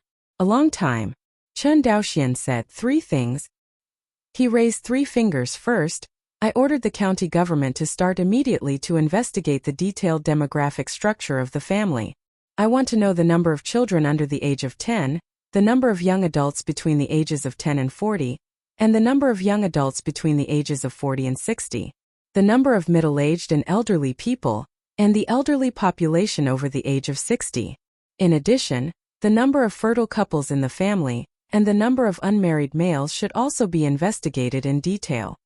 Hearing this, Chanji nodded like pounding garlic. Second, who is responsible for public building matters in Chongping County? Young Patriarch. His subordinates are the generals who are in charge of civil engineering construction in Chongping County. Behind Chanji, An old man in his 60s walked out tremblingly and said nervously, "Very well, you take note. From now on, investigate the land area of Shuanghu Island, as well as the approximate distribution of freshwater resources and mineral resources, and draw up a detailed map and submit it." Subordinates obey. Wait until the old man leaves. This third thing. Chen Daoxian glanced at Zhang Zuoyu, who was about to retire. "It's still your task." The figure of the old man who had just withdrawn immediately stopped, and then left the team again, bowing and waiting. "How many craftsmen are there in the family now?" Chief Patriarch, there are 271 craftsmen in the family, including 184 construction craftsmen, 26 carpenters, 41 blacksmiths, and 20 other craftsmen. When it comes to the craftsmen in the clan, the older ones will be very precious. Hearing that there are 184 construction craftsmen, Chen Daoxuan's face finally looks better. Very well, the third thing is that the family wants to build an industrial area. Regarding the idea of Shuanghu Island Industrial Zone, Chen Daoxian had this idea 5 years ago. It's just that the Rongling furnace hadn't been developed by him at that time. And the most important force in this world is the immortal cultivator, and Chen Daoxian can't give up the basics and let the Chen family realize the industrialization step by step, starting with the steam engine. Besides, even if the industrialization achievements of the previous life can be established, it will take hundreds of years. By that time, Chen Daoxian, who had devoted himself to it, would have been cold, and he would not have the energy and time to practice. He hadn't forgotten what was most fundamental to him. In addition to inheriting the legacy of Chen's ancestors, Chen Daoxuan's development and growth of the family is also an important reason, and that is to provide the necessary resources for his cultivation. Well known. The further back the monks practice, the more resources they consume. Wealth partner law land can be summed up in one word: resource. Industrial area? The veteran Zuoyue was stunned. Another word he had never heard before. Chen Daoxian could not explain to him what an industrial zone was, but only told him the land use standards for the industrial zone. Chen Daoxian, who is a traveler, is clear. The establishment of an industrial zone is not a simple matter. It needs all the conditions to be mature in order to do so. First of all, the industrial zone needs to have a leading industry to drive other upstream and downstream industries in the industrial zone to form a complete industrial chain. Chen Daoxian was able to fulfill this condition. The magic weapon factory that is about to be built is such a leading industry. In addition to leading industries, the establishment of industrial zones must have policy support. This condition is not a problem for Chen Daoxian, who is completely eloquent. As for the remaining industrial land, a complete social service system, and the construction of factories, this is also not a big problem for Chen, who can concentrate all his strengths. The only problem now is the Chen family has no qualified industrial workers.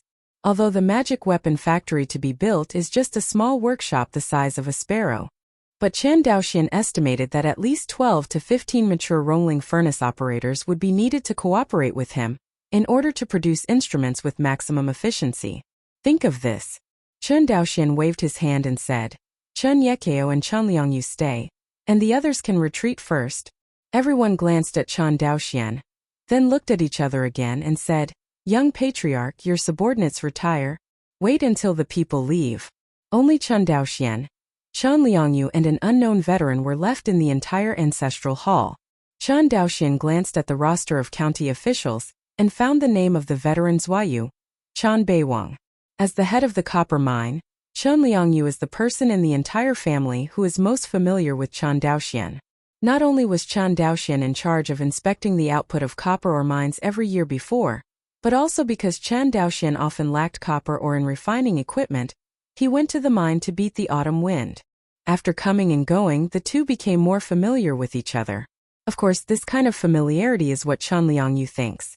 In Chen Daoxuan's heart, his mine chief is not much different from other Chen clan members. However, with the violent mining of copper ore during this period of time, the copper ore veins were completely exhausted. Chen Liangyu, the head of the copper mine, also lost his former position. Although he still stood side by side with Chen Ji, the county magistrate in the clan. But Chen Liangyu knew in his heart that after losing his identity as the head of the copper mine, he could no longer be compared with Chen Ji. Chen Daoxian didn't care about Chen Lianjia's thoughts, but turned his attention to Chen Beiwang. Chen Yekeo, did you understand what I said about the location of the industrial zone? My subordinates understand. Chen Beiwang with gray temples nodded hurriedly. In addition to the site selection of the industrial zone, there is also the construction of the factory building. With that said, Chen Daoxian took out a stack of blueprints from the storage bag. This is the structural design of the factory that he has carefully drawn over the past 5 years. As an old craftsman, Chen Beiwang, although he was new to this design drawing, quickly understood the factory building drawn on this drawing. He nodded immediately and said, if the workshop's house is built in this style, our craftsmen will have no problem. Hearing this promise, Chen Daoxian felt better. How long will it take for you to build this factory? 6 months is enough. Hearing this, Chen Daoxian frowned. Why does it take so long? Young patriarch, according to the material requirements on this drawing, high-quality bluestone materials are needed to build the workshop, and there are not many masons in the clan, so the speed of polishing bluestone may be a little slow. In the end, Chen Beiwang's voice became smaller and smaller. Chapter 31. Half a year is too long. Chen Daoxian shook his head. He looked at Chen Beiwang, who was silent, and thought for a while, forget it, I'll go to your stone processing workshop later. Yes, young patriarch. Hearing this, Chen Beiwang breathed a sigh of relief. After explaining to Chen Yekeo, who was in charge of building the family's public buildings, Chen Daoxian turned to look at Chen Liangyu, the former head of the copper mine. Seeing Chen Daoxian turning his attention to him, Chen Liangyu had a pleasing smile on his face. Director Chen, how is the mine now? Listening to Chen Daoxian talking about the mine, Chen Lianjia's smiling face collapsed. He said in a slightly complaining tone, Patriarch Zhishao, all the mines have stopped working now, and the workers in the mines have all gone home to rest. Oh, by the way, the copper ore mined in the mine is kept in the storage room. During this time, I have been personally responsible for guarding, to ensure that there are no problems. After hearing these words, Chen Daoxian nodded non-committally. This is Shuanghu Island. All the people living on the island are from the Chen clan. In addition, only monks can use the copper ore. Ordinary people will naturally not steal the copper ore. However, after seeing that even though the copper mine is closed, Chen Liangyu is still sticking to the mine. This attitude is very satisfactory to Chen Daoxian. Thinking of this, his eyes softened a bit. Mr. Chen, you've worked hard for this time. Hearing this, Chen Liangyu said with a sincere expression, it's all for the family, I don't dare to praise the young patriarch. After pondering for a while, Chen Daoxian continued, well, I'll give you a new job. If this job is done, it will definitely be no worse than when you were the head of the copper mine in the future. Chen Daoxian saw what Chen Liangyu was thinking at a glance, and said with a smile, I don't know what you think? Hearing that a new errand was handed over to him, Chen Liangyu almost jumped up with joy. He forcibly suppressed the excitement in his heart, and said in a trembling voice, Chen Liangyu is willing to go through fire and water for the family, no matter what. You don't have to go through fire and water. Chen Daoxian waved his hand with a smile, and then his face became serious. I want you to select a group of 16 to 18-year-old males in your family, requiring literacy, smart and clever. You choose 15 people first, and gather in the family's fire room tomorrow morning. As ordered. Chen Liangyu cupped his hands and said excitedly. Watching Chen Liangyu leave, Chen Daoxian looked at Chen Beiwang, who was waiting on the side, and said, let's go to the stone processing workshop first. Yes, young patriarch. Chongping County Stone Processing Workshop.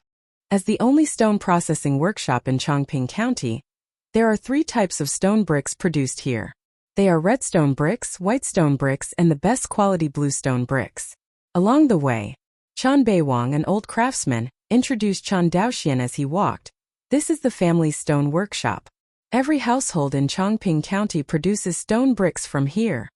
This workshop is only about a few hundred square meters, and there are only a dozen craftsmen working. Although everyone is tired and sweaty, the efficiency is still appallingly low. Chen Beiwang continued to introduce, our stone materials here require quarriers to extract raw stones from the mountains, and then process them into finished bricks through workshops.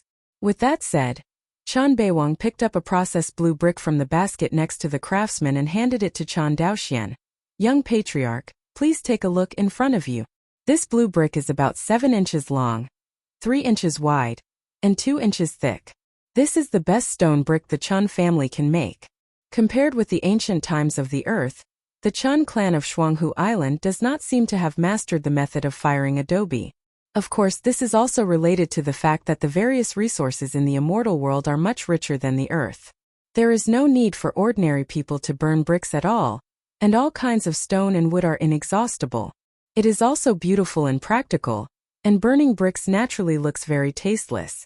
Seeing the work efficiency of the group of craftsmen in front of him, Chan Daoxian finally knew why it took half a year to build a factory.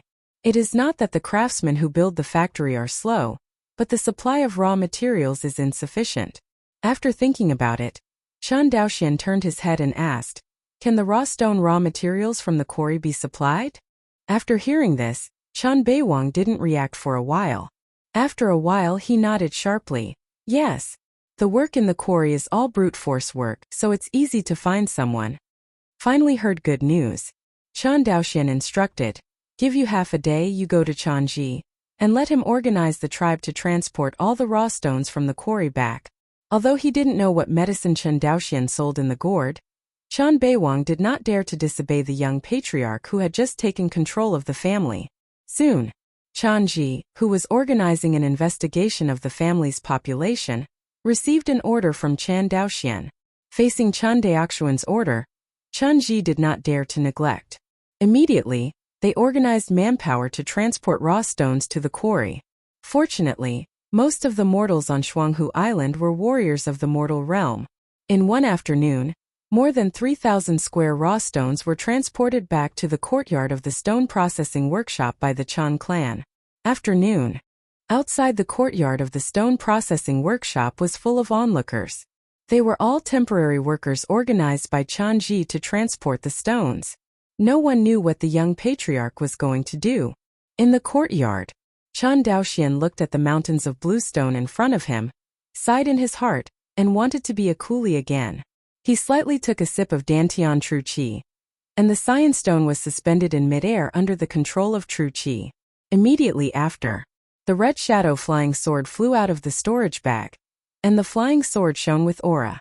Brush brush. Sword lights shone in the courtyard of the stone processing workshop. Blink of an eye.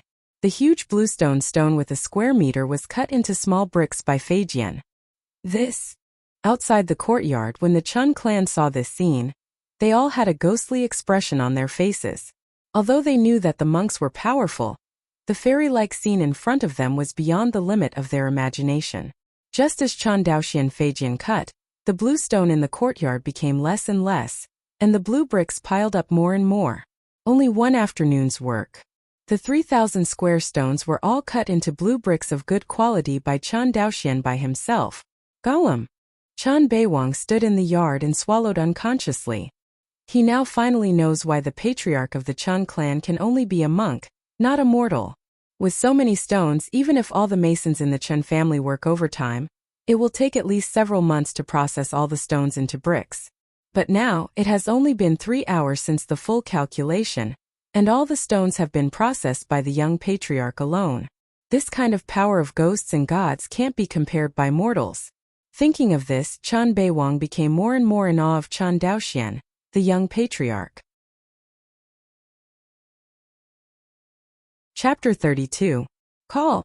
After a busy afternoon, Chan Daoxian felt a burst of satisfaction when he saw the neatly stacked bluestone bricks in front of him. He turned around, looked at Chan Beiwang next to him and said, "Are you enough bricks to build the factory now?" "Enough, absolutely enough." Chan Beiwang nodded stiffly. "Then I ask you Zhuo to build the factory within a month. Can you complete this task?" "Can." Chan Beiwang glanced at Chan Daoxian. For fear that the other party would not believe him, he emphasized, "It's definitely possible." "That's good."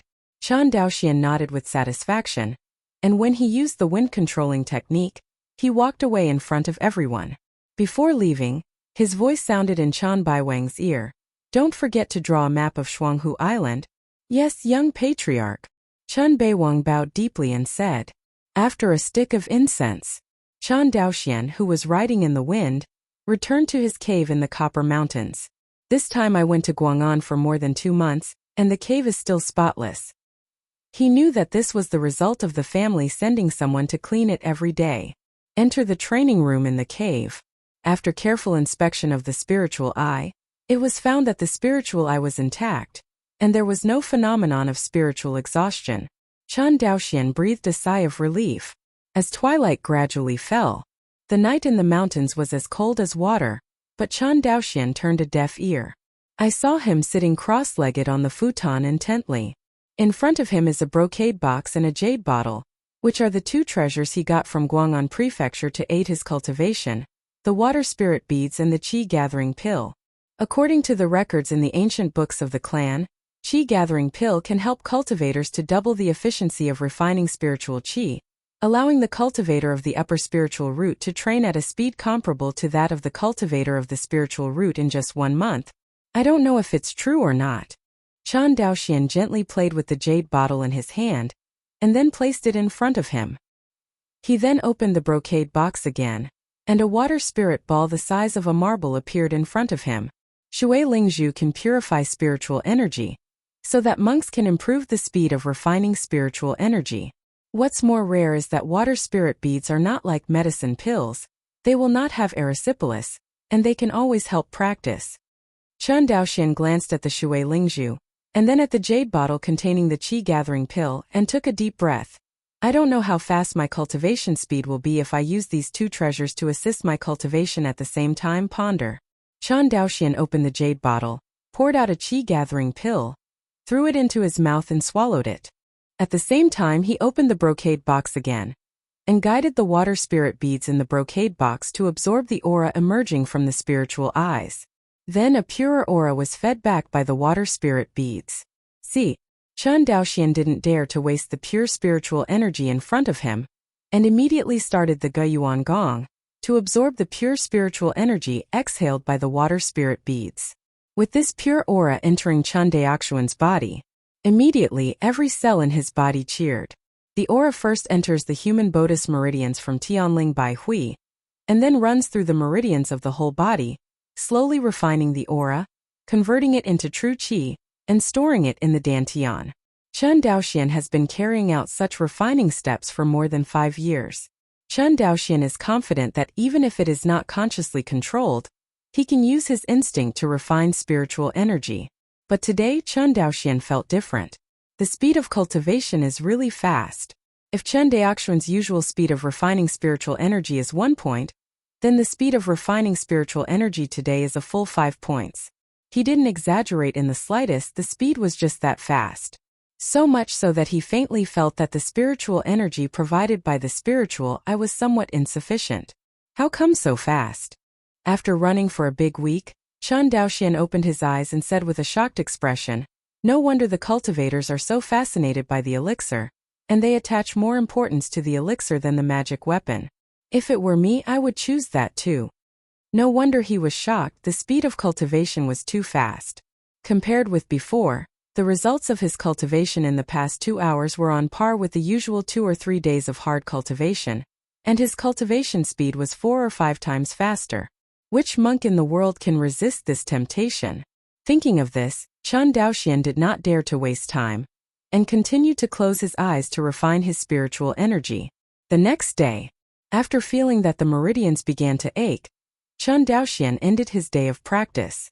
Last night, I actually practiced for an hour longer than before. After opening his eyes, Chen Daoxian counted the time with his fingers and said silently, "You must know that cultivators do not have to eat, drink or sleep every day. The more time they spend in the practice, the better. For monks, the daily practice time should be appropriate. The so-called appropriate amount of practice time depends on the physique of different monks. For example, Chen Daoxian, the best time for his daily practice is about 4 hours, that is 8 hours. About as long as mortals sleep at night. Therefore, Chen Daoxian usually chooses to practice at night. If this time is exceeded, there may not be any problems in the short term, but in the long run, it will cause irreversible damage to the cultivator's physical meridians, making the road dusty. And last night, Chen Daoxian obviously exceeded the normal cultivation time. However, the reason why this happened was because he practiced so much last night that he neglected the practice time. Of course, the results of such selfless cultivation are also gratifying. Chen Daoxian found that at this cultivation speed, he would be able to break through to the 4th level of qi refining in at most half a year.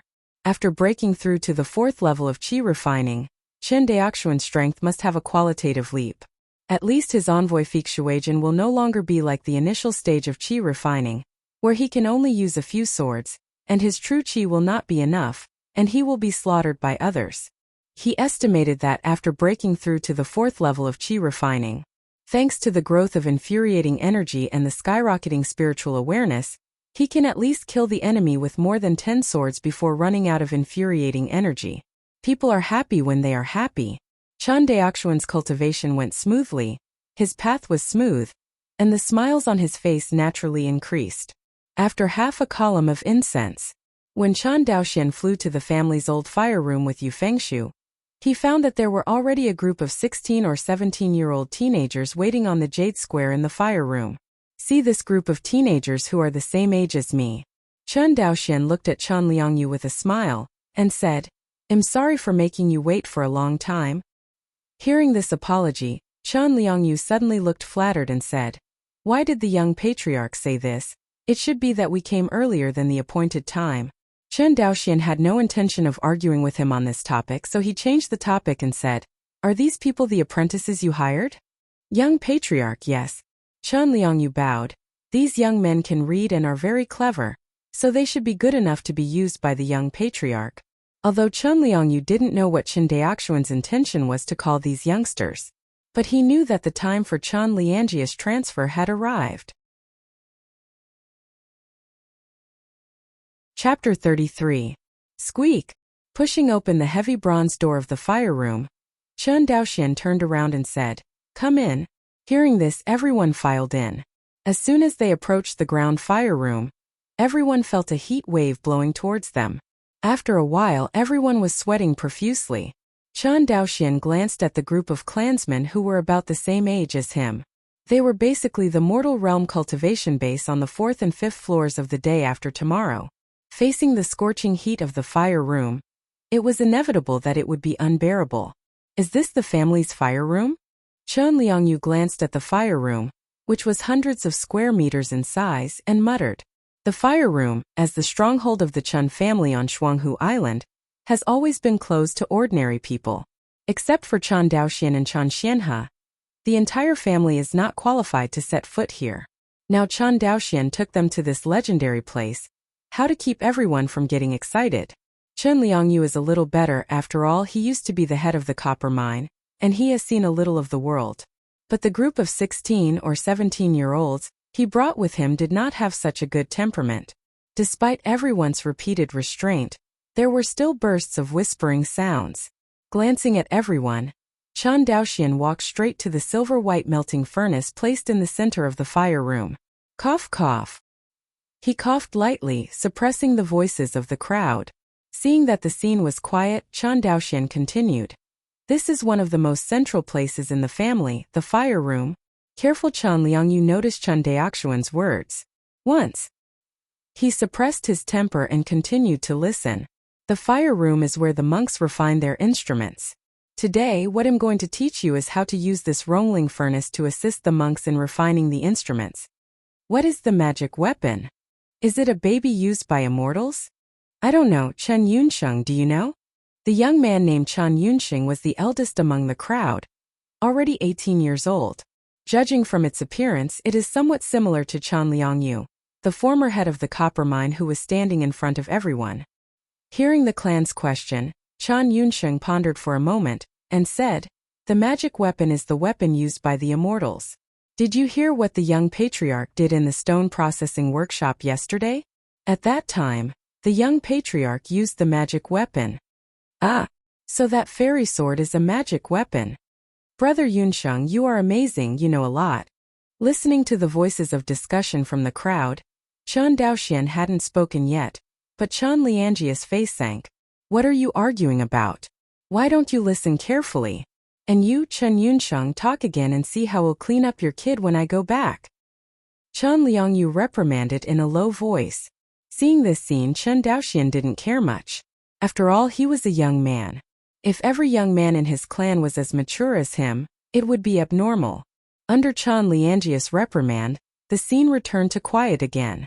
Seeing that everyone was quiet, Chen Daoxian began to tell everyone the operation principle of the Rongling furnace. Fortunately, Chen Liangyu selected all talented and intelligent young people, and the principle of Rongling furnace was quickly understood by everyone. As soon as Chen Daoxian finished explaining the principle of Rongling furnace, he saw a young man raise his hand. Do you have any question? He pointed at the boy who raised his hand. Young patriarch, although he was ready to repeat it again and again, Chen Yunsheng still felt a huge pressure when he was asked by the young patriarch. Under this pressure, Chen Yunsheng took a deep breath and said, "What you mean just now is that we need to feed the spiritual ore from this feeding port of the furnace, and then control and adjust the temperature in the furnace through the operating rod, so as to achieve it to refine spiritual ore." You understand it well. Chen Daoxian nodded. In that case, only 2 people at most can operate this melting furnace. Why do we need so many of us now? This sentence can be regarded as asking the voice of all the teenagers present. Not only are they honored to be able to work under the young patriarch, but everyone also bears the expectations of the elders in the family. If they are eliminated in less than a day, they will not be able to raise their heads in the clan after returning. Seeing everyone like this, Chen Daoxian knew everyone's worries and comforted. Don't worry, Rongling stoves are far more than this one, and there will only be more and more Rongling stoves in the family in the future. But, Chen Daoxian changed his words, don't think that if there are too many melting furnaces, you will be able to perfunctory things. If you don't perform well, you will still be eliminated. Hearing this warning, everyone's originally relaxed mood became tense again. Seeing everyone regain their concentration, Chen Daoxian continued. Some of you said just now that it only takes 2 people at most to operate a melting furnace. He is basically right. He paused. A melting furnace will be equipped with 2 workers, a stuffer and a furnace operator. The filler is responsible for screening, weighing, and proportioning the spiritual ore, and then putting it into the feeding port. The furnace operator is responsible for controlling the temperature of the melting furnace, refining the spiritual ore, and transferring the refined products from the furnace in time. Everyone can see from the operation process that the work of the filler is relatively simple, and any person can basically be competent, but it is the furnace operator that is difficult. The furnace operator not only needs to adjust the temperature of the melting furnace according to the time at any time, but also needs to take out the finished materials in the furnace at the right time, otherwise the spirit ore will become waste after being smelted in the furnace for a long time. After listening to Chen Daoxian's narration, everyone immediately understood the importance of furnace operators. Not surprisingly, no one wanted to be a stuffer, and everyone went to work as a furnace worker, especially after hearing that the monthly salary of a furnace worker was 3 taels of silver, twice that of a stuffer. Seeing everyone eager to try, Chen Daoxian smiled and said, "Don't be in a hurry to be happy. Let's watch me operate the Rongling furnace. These 3 taels of silver are not so easy to get." After finishing speaking, Chen Daoxian took out 2 kinds of spiritual ores, black iron and red copper ore, which were used to refine the red shadow flying sword from the storage bag. After skillfully putting the 2 well-matched spirit ores into the furnace, Chen Daoxian operated the melting spirit furnace. 15 teenagers formed a group and asked Chen Daoxian questions from time to time. Learning time is fast. In a blink of an eye. For hours passed.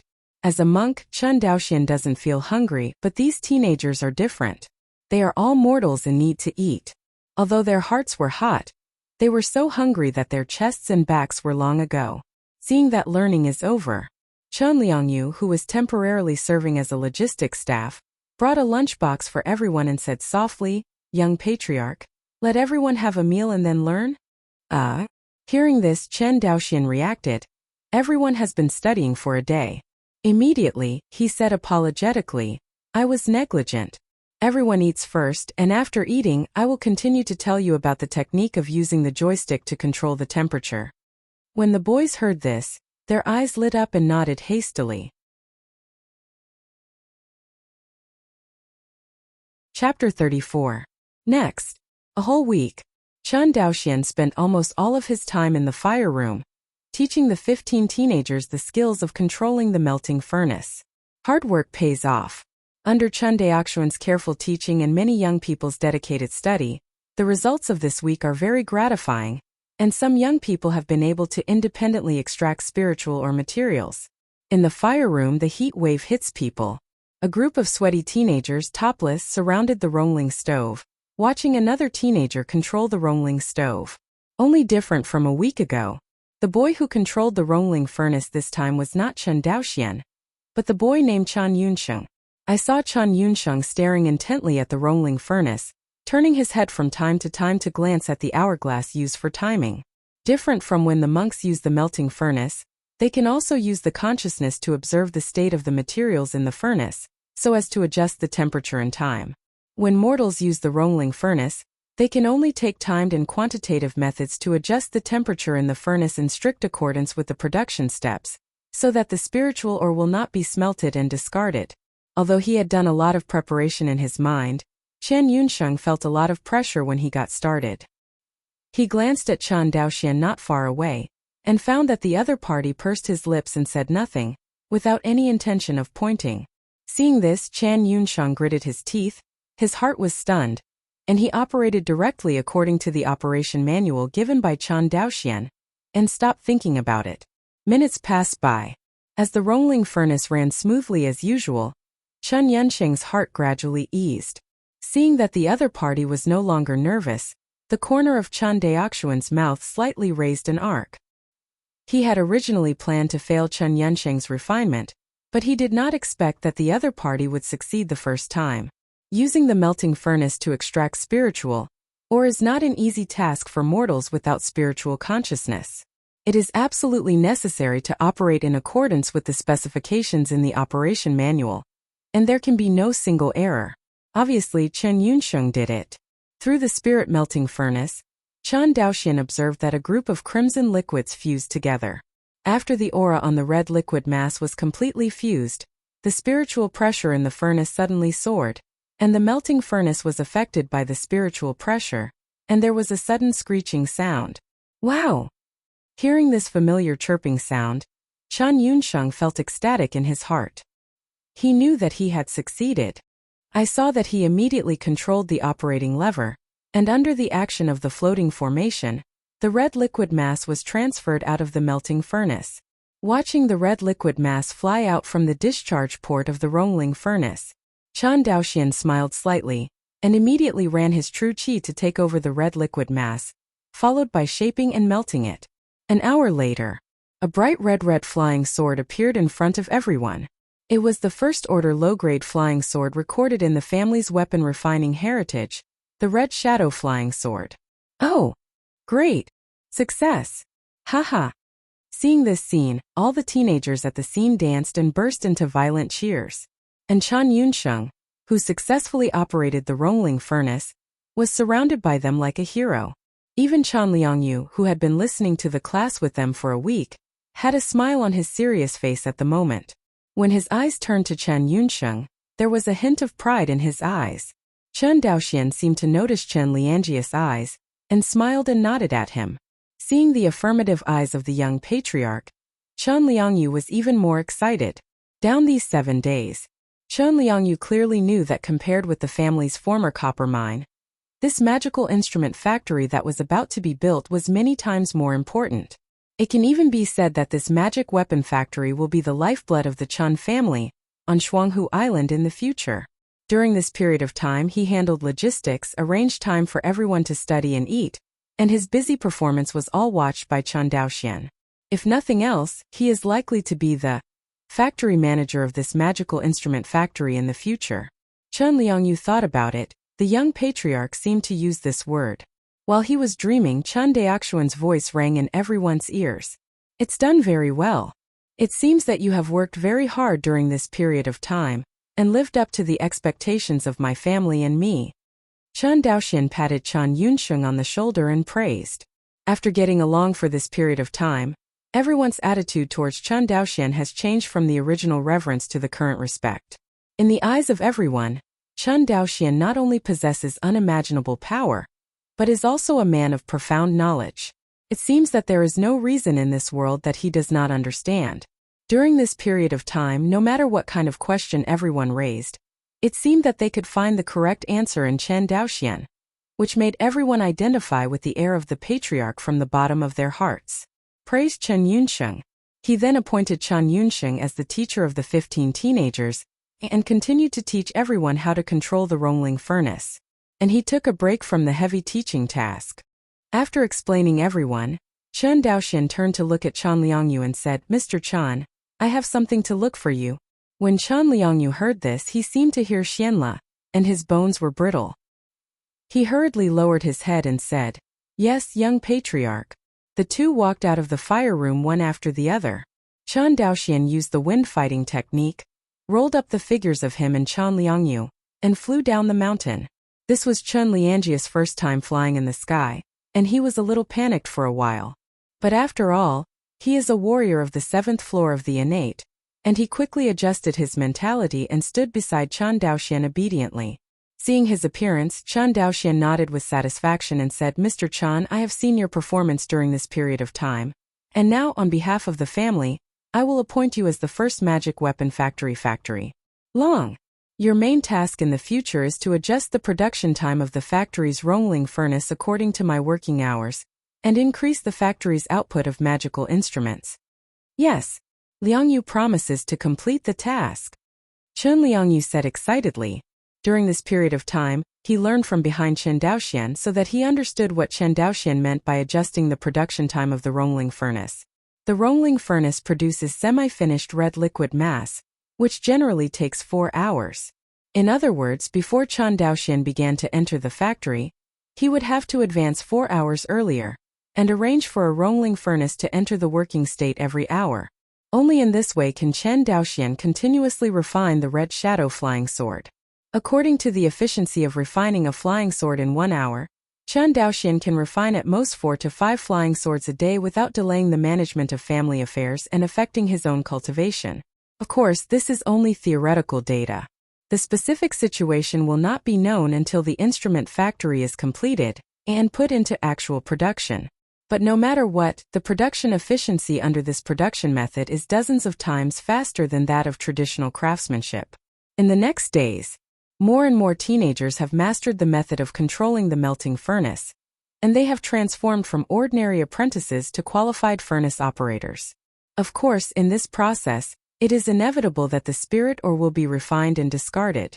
It is even foreseeable that in the future, after the magic weapon factory enters the production process, there will be cases where the furnace operator will refine the spiritual ore to waste.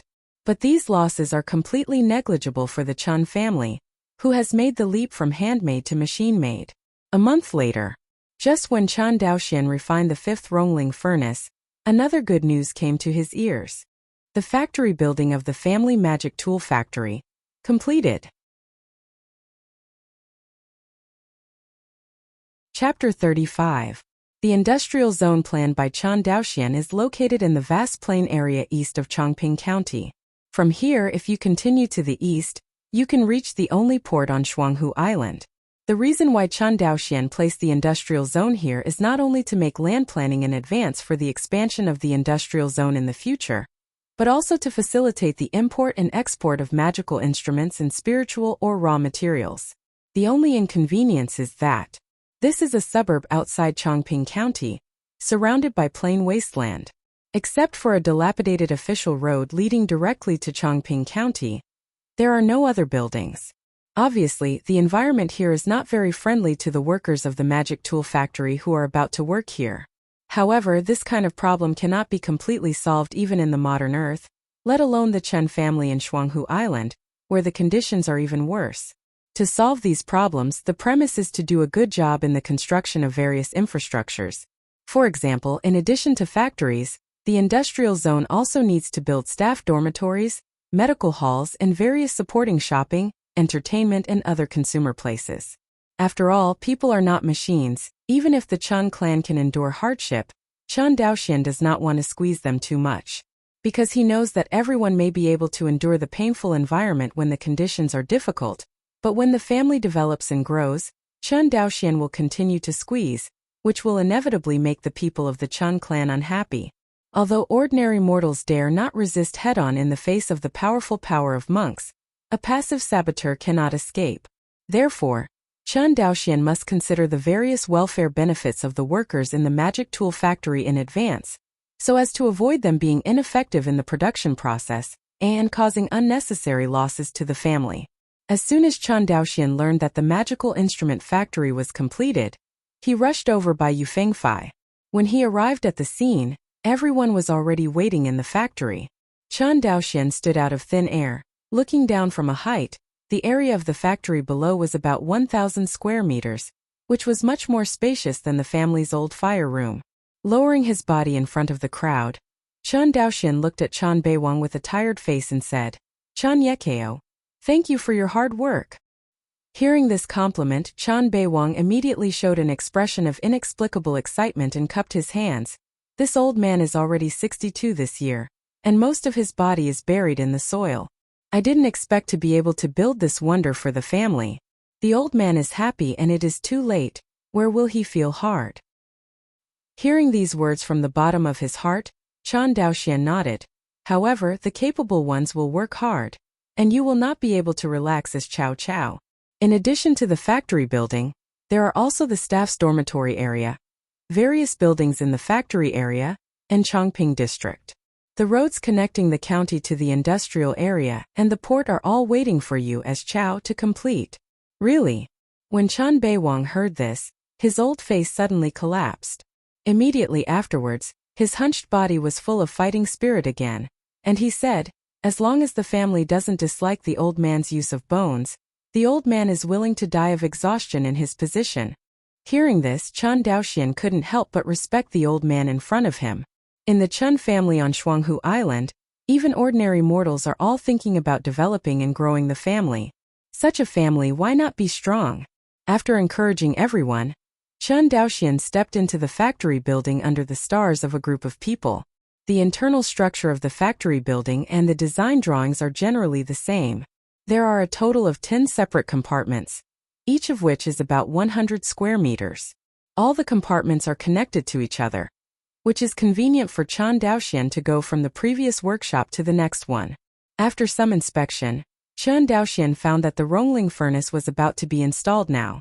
As for the formation that guides the fire pulse, that is, the core formation for the construction of the earth fire chamber, Chan Daoxian had already completed the layout shortly after the construction of the outer frame of the factory building. Therefore, after everyone entered the factory building, they felt a heat wave similar to the ground fire room hitting them. Fortunately, both Chan Liangyu and the others and Chan Beiwang and his party have become accustomed to this kind of environment, and no one complained about being tired. After visiting the factory, Chun Daoxian nodded with satisfaction. Very good. Now I announce that the first phase of the Chen's artifact factory is officially completed. After speaking, he took the lead in applauding. Although they didn't know what Chen Daoxuan's action meant, everyone still imitated and applauded. Seeing everyone's unfamiliar actions, Chan Daoxian sighed in his heart. Shaking his head, he threw the ridiculous thoughts out of his mind. Chun Liangyu, who was on the side, came over at this moment and asked in a low voice, "Young patriarch, what should we name our magic tool factory? It's not like it's called Chen's Magic Tool Workshop, right?" Hearing this, Chan Daoxian glanced at him, pondered for a moment and said, "Let's call it the Hongyin Feijian Factory. Our factory will only produce one kind of magic weapon for a long time, and that is the Feijian." For the Red Shadow Feijian, not only Chan Liangyu, but also many apprentices who followed Chen Daoxian to learn to control the Rongling furnace have already seen the refining of the Red Shadow Feijian many times. Although everyone is immortal and can't understand the formation inscription and various refining techniques, everyone is still very familiar with the red flying sword itself. Therefore, for Chun Daoxian to give the magic tool factory such a name, everyone thinks it is quite in line with the products to be produced. The factory building is completed. The next step is to install the Rongling furnace. This work can only be done by Chun Daoxian. After all, the Rongling furnace is about a zhang long in diameter and weighs dozens of tons.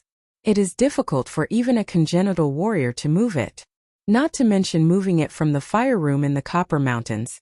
After all, these two places are considered a straight line distance, at least tens of kilometers away. Took a day's work. Chen Daoxian held the Rongling furnace with his infuriating energy, and traveled to and from the fire room and the magic weapon factory 5 times, and finally placed all the Rongling furnaces in each production workshop. Next, it is to prepare the raw materials of spiritual ore and enter the long-awaited production link. Chen Daoxian purchased a total of 6,721 spirit stones from Guang'an Prefecture, including the arrangement of the ground fire room formation. Among them, 3,000 spirit stones were spent on the arrangement of the formation materials for guiding the fire veins, and the remaining 3,721 spirit stones were spent on the purchase of spirit ore. Since Chen Daoxian's main purpose to refine this time is the red shadow flying sword in the family heritage, he bought a full 1,200 kilograms or 0.6 tons of the red copper ore alone, compared with the tens of thousands of tons and hundreds of thousands of tons of metal ore in the previous life. 0.6 tons of copper ore sounds like a family, but for the Chen family on Shuanghu Island, this is the most spiritual ore that can be bought by emptying the family.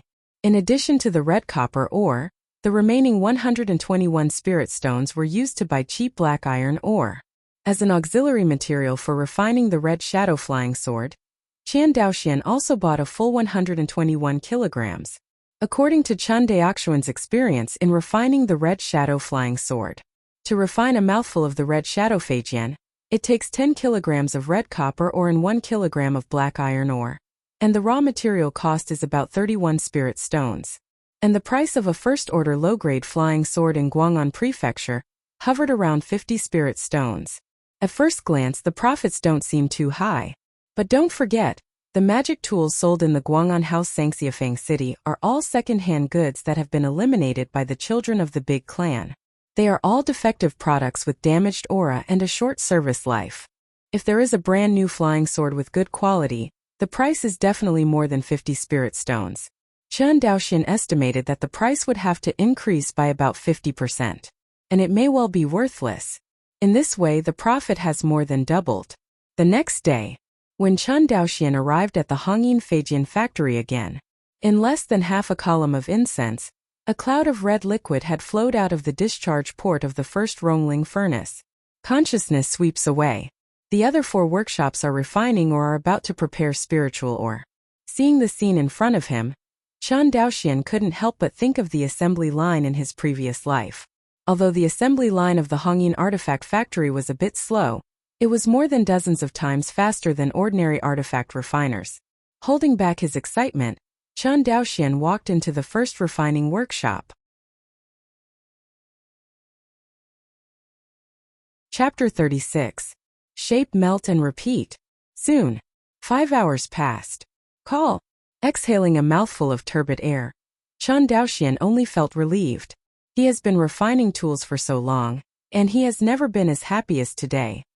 He found that when he replaced the most complicated and labor-intensive stage of refining materials in the refining tool with the melting furnace, the refining tool actually became extremely easy. It's like a strong man who originally carried several hundred kilograms of heavy goods unloaded 90% of his burden, and suddenly felt like walking like a fly. Normally, even if Chen Daoxian had the Hongming Enlightenment Classic, he would still feel exhausted every time after refining the magic weapon, and it would take at least a few days to recover. Not to mention ordinary refiners. As far as Chen Daoxian knew, even if a first-order high-grade artifact refiner wanted to refine a first-grade low-grade magic weapon, the fastest speed could only make 1 piece in 7 days.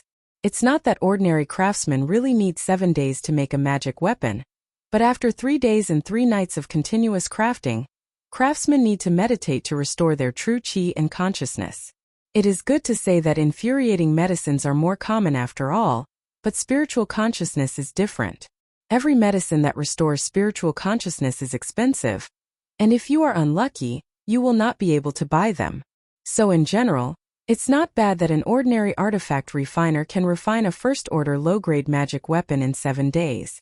Moreover, the frequent refining of the artifact by the artifact master will inevitably delay his own cultivation. For monks the biggest pain is to delay their own practice. Therefore, the immortal clan and sect in the immortal cultivation world can only use auxiliary treasures such as medicinal pills to make up for the training time delayed by the refining master. This is another huge expense. This is also the reason why the Xiaoxian family and the sect have the ability to train more refiners, but they often only train refiners who meet their own needs, and then do not continue to train them. Because wanting to make money by refining low-level magic tools by an artifact refiner is simply an unrealistic thing. The profit of low-level magic tools is inherently low, and it takes a lot of resources to train a craftsman, and the consumption of craftsmanship is huge. Therefore, no cultivation force is willing to do this. The consumption here refers not only to the consumption of raw materials such as spiritual ore, but also to invisible consumption, such as the consumption of medicinal herbs for the refiner to restore his true energy and assist his practice. It is almost impossible for a loose cultivator to become an alchemist or an alchemist. First of all, there is no inheritance, and secondly, there is no one to teach. And the most important thing is that the poor scattered practitioners can't even handle the spiritual energy of cultivation, and there is no money left to play such a high-level skill as weapon refining. It is much more reliable for them to learn to be a spiritual planter than this. At least learning to be a spiritual planter will not consume such a large amount of resources. Therefore, this is also the reason why the majority of loose cultivators lack magical tools and have to use other people to eliminate them. However, this situation, it was completely smashed by the cross-generational product of the Rongling furnace. Today only 5 hours. The newly built Hongyin Feijian factory produced 5 Fijians. That's right. Everyone is in a better state than Chen Daoxian expected. So many people work on average for 4 hours each, and there is not a single worker who makes a mistake. It was a good start for Hongyin Feijian factory, which produced 5 Feijian in 1 day. Compared to a common weapon refiner refining a magic weapon in 7 days, Chen Daoxian's production efficiency is exactly 35 times that of the other side. This is the power of industrial water production. Chen Daoxian knew that his current achievements were not even compared to the completely intelligent and automated factories in his previous life. But in this world where alchemy relies entirely on hands and alchemy relies entirely on fire, he is already the world's top productivity representative. Although the instruments produced by their instrument factory are of relatively low grade, and the varieties are very simple, but as far as the current results are concerned, he firmly believes that the direction of development he has chosen is completely correct. Checked all the red shadow flying swords and found that there was no problem. Chen Daoxian's face was full of smiles. Inside the factory, for a whole day, Chen Liangyu solved logistical problems and work schedules and other sundries for everyone almost non-stop. It can be said that Chen Daoxian can cooperate so well with everyone today, and the factory production is so smooth. Chen Liangyu has contributed greatly. Otherwise, no matter which link has a problem, it will delay the entire assembly line, thereby affecting production. Wiping the sweat from his forehead, Chen Liangyu approached Chen Daoxian and said, "Young patriarch, you have worked hard." Seeing that the young patriarch personally fought on the front line of production for the development of the clan, Chen Liangyu sincerely admired it. Of course, Chen Daoxian also didn't want to enter the factory after crossing once, even though the factory belonged to the family, and the family was under his control. But now that you're the boss, who wants to work part-time? Chen Daoxian personally went to the front line. That was no way. Who called the entire Chen family to be the only one refining master? Seeing Chen Liangyu sweating profusely, Chen Daoxian shook his head and said with a smile, "It's not hard work, by the way. How are the preparations for the refining equipment tomorrow?" Chen Daoxian asked casually. "It's all ready, just." After finishing speaking, Chen Liangyu looked like he was hesitant to speak again. "If you have something to say it directly, don't hesitate." Chen Daoxian frowned, slightly dissatisfied. Hearing this, Chen Liangyu sighed and said, "Young patriarch, now we only have more than 1,800 caddies of red copper ore in our factory warehouse. According to today's consumption, it will be completely consumed in more than a month at most." Saying that, he secretly raised his head and glanced at Chen Daoxian, and seeing that there was no strange color on his face, he felt a little relieved. "Ugh," Chen Daoxian sighed, "this is also impossible. The family only stores more than 600 caddies of copper ore, and the spirit stone in our clan library is only enough to buy 1,200 caddies of copper ore, so there is a shortage of raw materials." Speaking of this, Chen Daoxian frowned. It is a pity that Guang'an Prefecture does not have a financial loan business. Otherwise he would have to borrow a lot of money to put it into production. But this is also a good thing. It proves that our products will be sold to Guang'an in 1 month.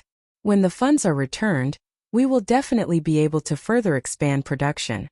After studying under Chen Daoxian for a month, Chen Liangyu not only has a strong immunity to some new terms that he occasionally pops up, but can also roughly guess the meaning of these terms. It has to be said that human adaptability is terrifying. Forget it, let's not talk about that. Chen Daoxian waved his hand. Have you recorded today's raw material consumption and Feijian output? Young Patriarch. All the subordinates have written it down. Ah, that's good. Chen Daoxian nodded with satisfaction. Our stall is still relatively small now, but one day the stall will get bigger and bigger. You have to learn to consume all the raw materials, the number of qualified products, the number of waste refining products and other data. All are recorded in detail for future reference. Remember, this matter concerns the interests of the family and must not be taken lightly. Yes, the subordinates will definitely record all the accounts of the factory, and there will be no omissions, Chen Liangyu assured. Hearing this, Chen Daoxian was slightly relieved. Chen Liangyu, who has been in charge of the copper mine for so many years, has never made a mistake. Chen Daoxian is more at ease when he does things. Seeing the smile on Chen Daoxian's face, Chen Liangyu bowed slightly and said, Young Patriarch, today is a happy day for our factory to start construction. I will prepare a banquet in the mansion, and I also invite the young Patriarch to appreciate the light. Hearing this, Chen Daoxian glanced at the other party, nodded and said, Then it's annoying. Don't dare to dare, the young Patriarch can visit the cold house. It really makes the cold house shine, Chen Liangyu said with a smile. Chapter 37. Chongping County. Now is Su Shi, which is equivalent to about 7 o'clock in the evening in the previous life.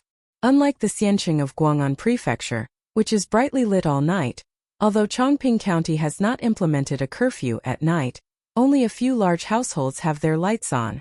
Chen Liangji's family is one of them. As a luxury carriage slowly came to a stop in front of a big family, Chen Daoxian got off the carriage under the eyes of everyone. Chen House.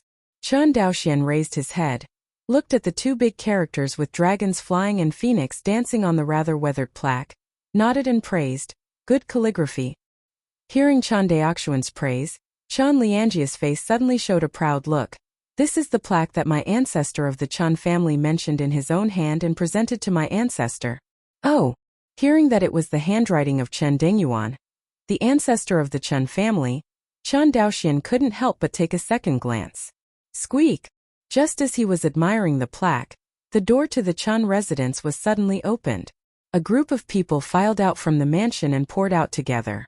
Take a closer look. The leader was a woman in her late 40s, followed by the servants of the Chen family, including maids and servants. Seeing this scene, Chen Daoxian remained silent, wondering what he was thinking. But in the eyes of everyone, the young patriarch is an immortal, and it is only natural for immortals to be indifferent and superior. I saw the middle-aged woman at the head, Wei Yifu, nodded and said, The people's daughter Chen, I have met the young patriarch. As for the maids and servants behind her, they all knelt on the ground, buried their heads deeply on the ground, and dared not look up. Seeing this scene, Chen Daoxian's face was a little unhappy. How shrewd Chen Liangyu is, even knowing that Chen Daoxian must have misunderstood. He immediately stepped forward and explained softly, Young Patriarch, these maids and servants are not from my Chen clan, but slaves purchased by the old patriarch from Guang'an Mansion. Hearing this, Chen Daoxian couldn't help but think of those serfs with shackles on their feet, and carrying grain at the Guang'an Mansion wharf. You mean they are all slaves of Izumo? Exactly. Chen Liangyu nodded. As if thinking of something, Chen Daoxian asked, In my Shuanghu Island are there many servants like this?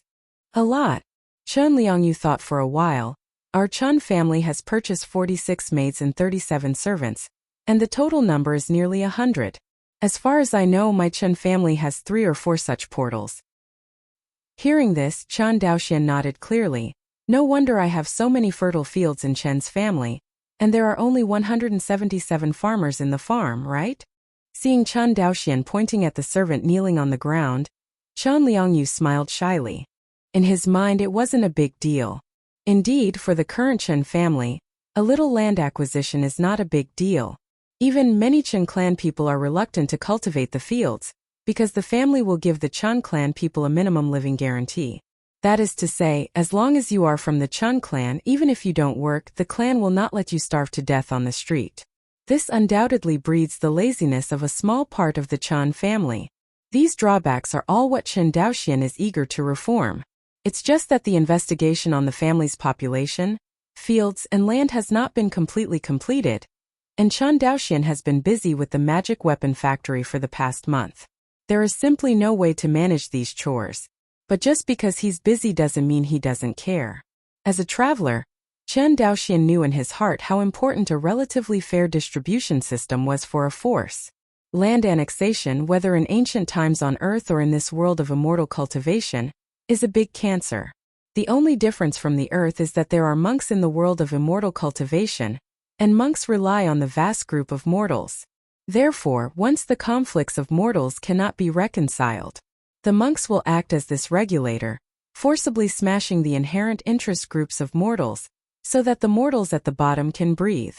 But Chen Daoxian did not intend to do so, because the Chen family is too weak, and he will soon develop the family in great strides. Before that, he will definitely cut off the various shortcomings of the family in advance. In other words, weed out the idea of unfair distribution. Come on, let's go in. Young patriarch, please go first. Chen Liangyu heard the words and immediately made a gesture of please. A group of people quickly gave up a passage and let Chen Daoxian walk in front. When Chen Daoxian passed by, a young man trotted forward and shouted at the middle-aged woman with a face full of joy, "Mother!" When the middle-aged woman saw her son, her face was both joyful and distressed. She quickly took out the Shijuan handkerchief, wiped the sweat from Chen Yunsheng's forehead, and said with concern, "You are tired, you are sweating. What is this?" Chen Yunsheng said indifferently, "Hey, why didn't you see the second sister and third brother? They are in the backyard with your second and third mothers, and it is inconvenient for them to come out with distinguished guests today." The middle-aged woman said calmly, "Chen Yunsheng is a young man, and he doesn't have the deep scheming of his biological mother. If you ask casually, you don't care." Seeing that Chen Yunsheng still wanted to talk nonsense, the middle-aged woman pushed him, gave him a look and said, "Don't hurry up and help your father entertain the young patriarch." Oh! Only then did Chen Yunsheng react. He scratched his head, and said with a smile, "Mother, then I'll go to help father entertain the young patriarch, and I'll greet you later. Go quickly." After speaking, Chen Yunsheng stepped forward quickly and followed behind Chen Liangyu and Chen Daoxian, like a follower. Room. Accompanied by Chen Liangyu and his direct son Chen Yunsheng, the living room was full of laughter.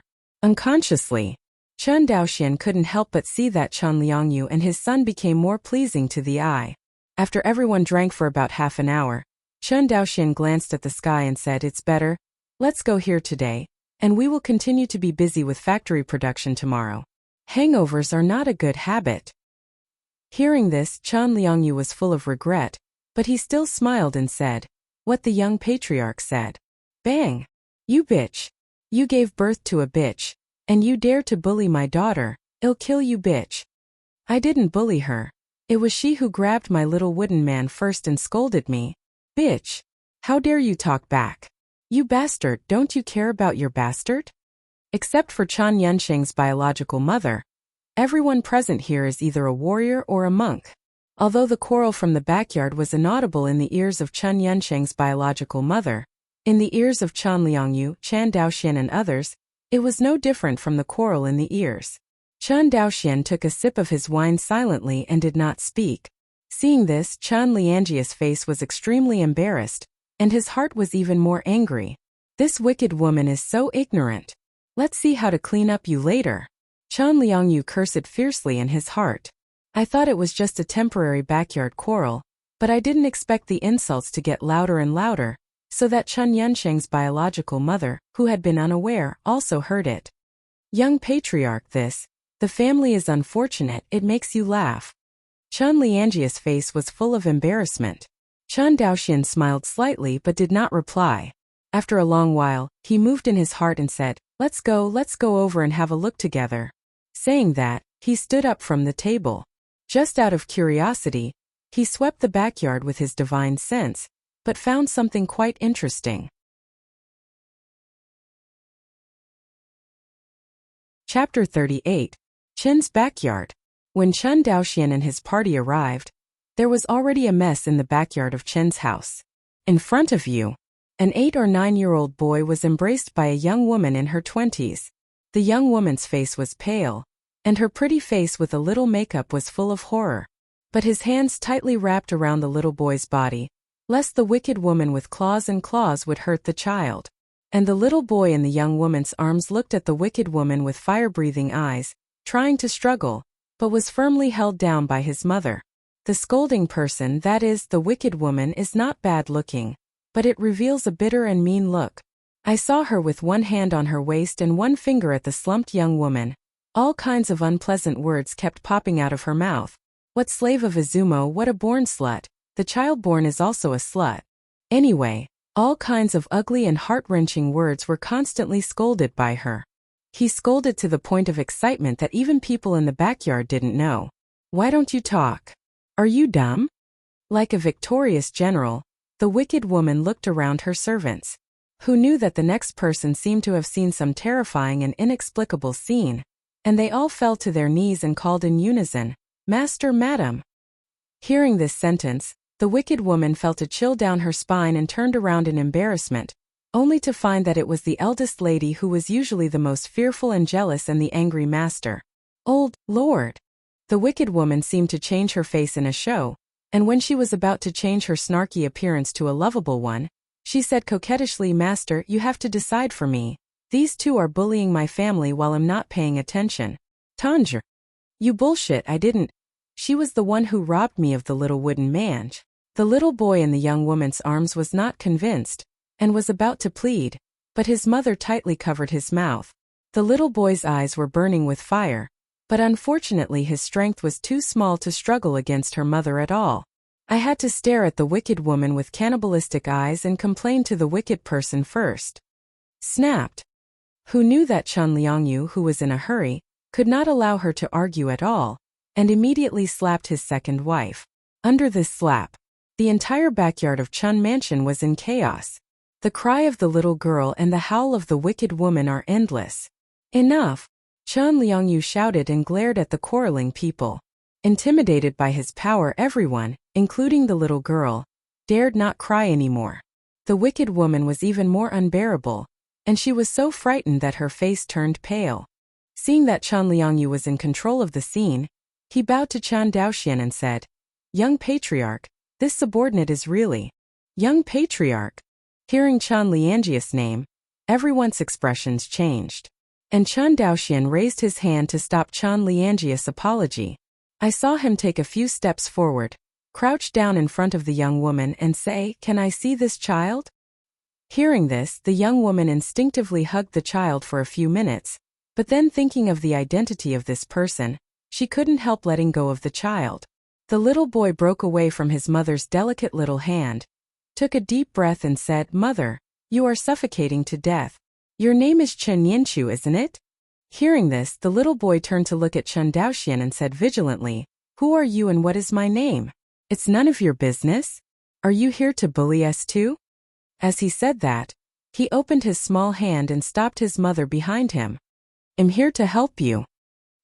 He shook his head. "Can you come over and let me see?" After hearing this, the little boy looked at his mother with questioning eyes, and after getting a positive response, he came over reluctantly. "What you up to?" Chen Daoxian smiled slightly but did not speak. Directly caressed the top of the little boy's head with his jade-like right hand. Moment. As Chen Daoxian's dantian infuriated, a ray of light covered the top of the little boy's head. This ray of sunshine is particularly bright at night. Even if it is far away, everyone feels a little dazzling. Seeing this glow, Chen Liangyu suddenly remembered the records of the ancient books in the clan. Xiaoguang cover the top immortal pose. Chen Liangyu never imagined that his son had the appearance of an immortal, a seed of immortality. But then thinking of something, Chen Liangyi's face turned pale again. Really? After Chen Daoxian checked Chen Nianka's aptitude for spiritual roots, he turned to look at Chen Liangyu and the wicked woman who was slapped in the face by him, and said, "Are you guilty?" Although the wicked woman showed off her might in front of the little boy's mother, she didn't dare to argue in the face of the young patriarch, who was more terrifying than her husband, and immediately fell to her knees and did not dare to speak. Chen Liangyu. Seeing that the wicked woman did not speak, Chen Daoxian turned to Chen Liangyu and said, "Subordinates are here." Chen Liangyu immediately knelt down and lowered his head. What is Article 3 of the Chen clan rules? When Chen Liangyu heard this sentence before Chen Liangyu spoke, the wicked woman on the side fell to the ground in fright. Chen Liangyu pursed his lips. Suddenly he stood up abruptly, kicked his second wife with one foot and scolded, "You slut, I told you to bully people if you don't have to and make the house uneasy, slut." Chen Liangyu beat and scolded until the other party hugged his legs and begged for mercy. Seeing her like this, Chen Liangji's heart softened, but then he became ruthless and continued to beat and scold. "Enough," Chen Daoxian said. "Chen Liangyu, let me ask you again. What is the third rule of the Chen clan?" Hearing this, Chen Liangyu slumped to the ground like a deflated ball. His face was ashen as he said, "Anyone of the Chen clan who insults the clan for no reason shall be sentenced to 2 years of hard labor. And whoever insults a mortal with spiritual roots for no reason is a crime. It's crime." "What? Shut up." Saying the last 2 words seemed to exhaust all the strength of Chen Liangji's body. He looked at Chen Daoxian with despair, hoping that he could open up. But Chen Liangyu knew in his heart that as long as a qualified patriarch would definitely implement the clan rules. He always thought that Chen Daoxian was a qualified patriarch. "Really?" Chen Daoxian pointed at the wicked woman, looked at the little boy and said, "Tell me, did she bully you?" The little boy was about to speak, but was stopped by his mother.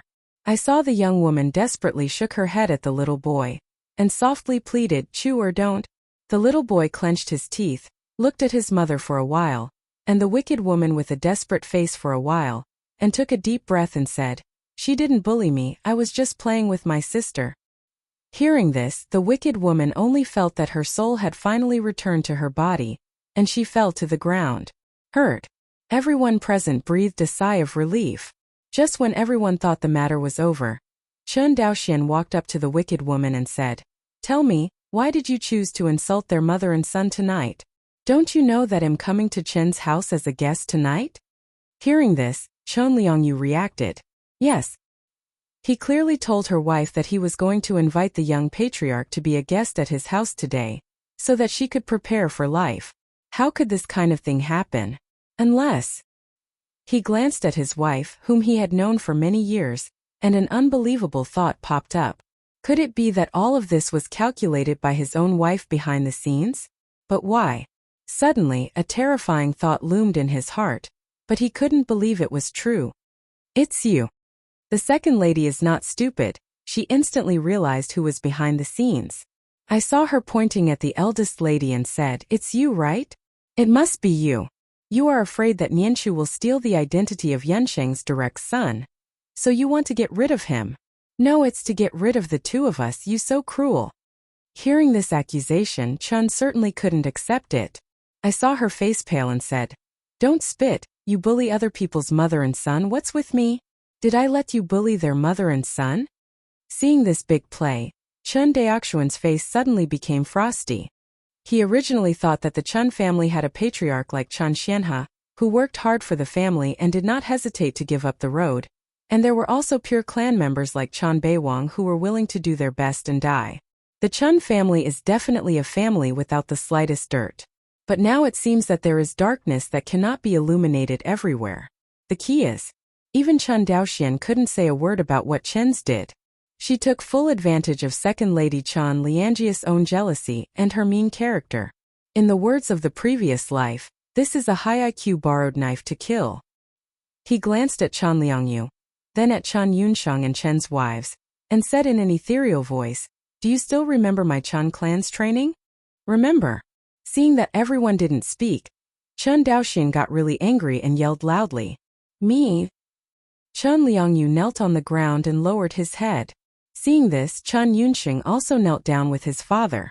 In the end, everyone in the Chen residence, including the first lady, the second lady, and even Chen Liangji's youngest daughter, all knelt there. In the end, Chen Liangyu seemed to have a fire burning in his heart. His face flushed red, and the ancient ancestral teaching slowly said from his mouth, "All my blood of the Chun family are from the Chun family. Every blood of my Chun clan is from my Chun clan. Chun Liangyu, tell me, where did the Chun clan come from?" Chun Daoxian stared at him intently, as well as at Chun Shi. Both of them lowered their heads, not daring to look at each other. Chun Nianchu looked at the scene in front of him, and there was a faint fire burning in his eyes. He squeezed his small fists tightly, only to feel a mass of heat in his chest. That was the hot blood of the Chun family surging. Chun Daoxian walked up to him and said in a voice that could only be heard by him, "Do you like the Chun family like this?" This sentence seems to remind the little boy of a lot of not-so-good memories. He shook his head and said, "I don't like it." "Then let's make it what you like together. Okay?"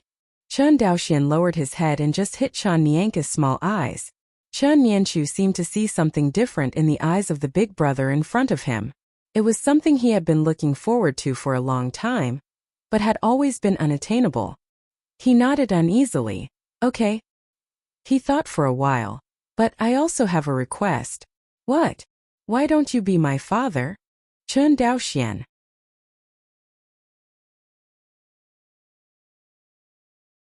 Chapter 39. Time flies by day. Soon. A month has passed. Due to the discovery of an immortal seedling of the family, Chun Daoxian has been mixed for a while. If it is placed in another family, it is good news to find a cultivator seedling. But the Chun family is a small family with shallow roots after all. There is no spiritual vein in the clan, only one spiritual eye, and it is only enough for Chun Daoxian to practice alone. As such, even if the immortal seedling Chun Daochu was discovered, the Chun family did not have any more spiritual energy to supply him to practice. Inside the cave, after Chun Daoxian instructed Chun Daochu to practice in the mortal realm today, he thought urgently, no matter what, the spiritual veins of the family must be cultivated within this year. Chun Daoxuan's goal is not a wild idea. He had this idea, and it was all the confidence that the explosive production capacity of the Feijian factory in the past month gave him. A month. Not counting the flying swords that failed to be refined due to the improper operation of the workers, Chun Daoxian refined a total of 148 flying swords. On average, about 5 mouthfuls a day. With so many flying swords, even if they were sold at the market price of Guang'an Prefecture, they would still be able to sell 7,400 spirit stones, which would not only recover all the cost of Chun Daoxuan's investment this time, but also make a small profit. It's only a month away. In 1 year, Chun Daoxian would have earned at least 34,000 spirit stones. It takes 3 years to accumulate spiritual stones that can cultivate spiritual veins. However, Chun Daoxian intends to solve the problem of the family's spiritual veins in a year. Obviously, it is not enough to rely on the way of Guang'an Mansion. Think of this. He silently took out a science scale from the storage bag. This scale is diamond-shaped, with a faint trace of dark red blood on it. It was the scale of life left by the princess of the merman race, Luoli, to Chun Daoxian. It's just that it's been 2 months now, and the scales don't seem to react at all. Chun Daoxian had tried to input his infuriating energy 3 times, but all of them fell into disarray. This made Chun Daoxian wonder if the mermaid woman named Luoli was deceiving him. But think about it carefully, the possibility of the other party deceiving him is infinitely close to 0. Because there is really nothing in Chun Daoxian that is worth deceiving. And trading with him, whether it is for the merman or the Chun family, is a matter of mutual benefit.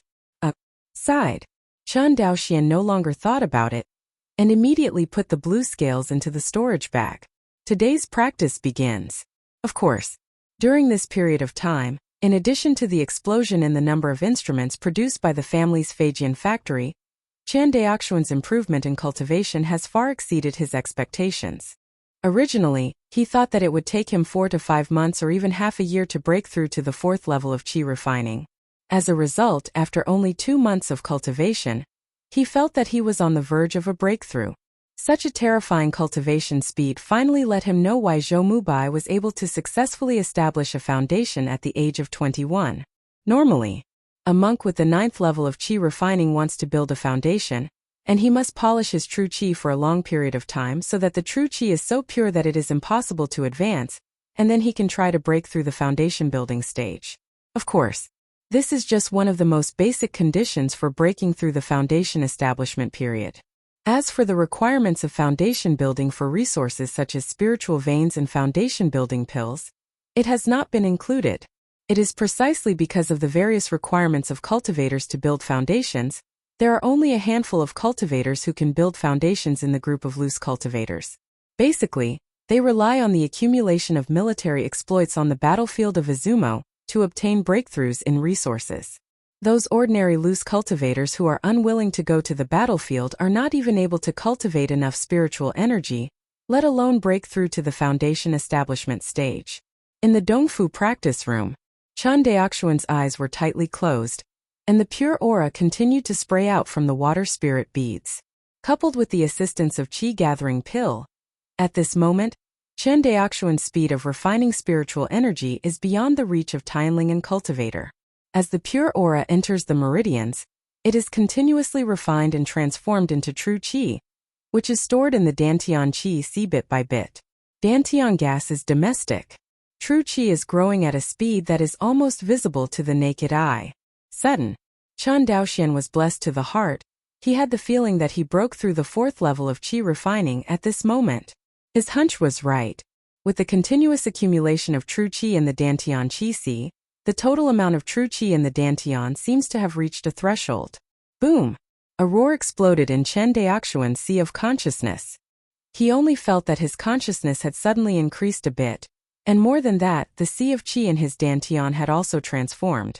When his consciousness returned in the next second, he found that the cyclone in his Dantian qi si suddenly increased by a circle. Compared to before, his total amount of infuriating energy has grown by at least 50%. Fourth level of qi refining, it's done. Chen Daoxian opened his eyes, his face full of surprise. Calculate carefully. He is only 4 months away from breaking through the third level of qi refining, not even half a year. Compared with the breakthrough from the second level of qi refining to the third level of qi refining, the time he spent not only did not increase but it was shortened several times. This obviously does not conform to the normal cultivation rules. Under normal circumstances, the further a cultivator practiced, the slower his breakthrough speed would be. That is to say, the breakthrough from the third qi refining layer to the fourth qi refining layer is definitely slower than the breakthrough from the second qi refining layer to the third qi refining layer. But Chen Daoxian broke this rule at this time.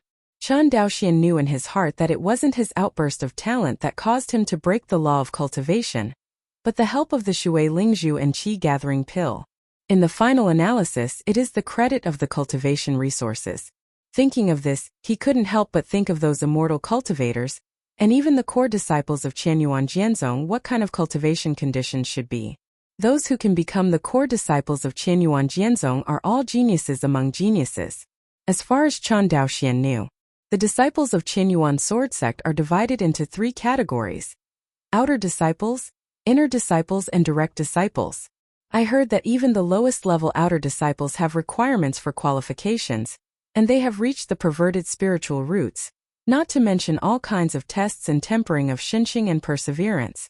Therefore, any disciple of Qianyuan sword sect, who is placed in a loose cultivator, is at an invincible level of the same rank. If it didn't have this ability, it would not have dominated the Wuxia for 1,000 years. Of course, although Chen Daoxian knew that he was inferior to the disciples of the Qianyuan sword sect in terms of spiritual roots and resources, there was one point that the Qianyuan sword sect disciple Pai Ma couldn't compare to him. That is comprehension. He has the Hongmeng Enlightenment Classic to store his understanding every day, and he has an epiphany every 10 days. Over time, the effect will be terrifying. Thinking of this, Chen Daoxian couldn't help sinking his consciousness into the sea of consciousness space. Know the sea. 10 stardusts are revolving around a golden scripture. 10 stardusts are attracted to each other, but they are deliberately controlled by Chen Daoxian, and they are not allowed to gather together.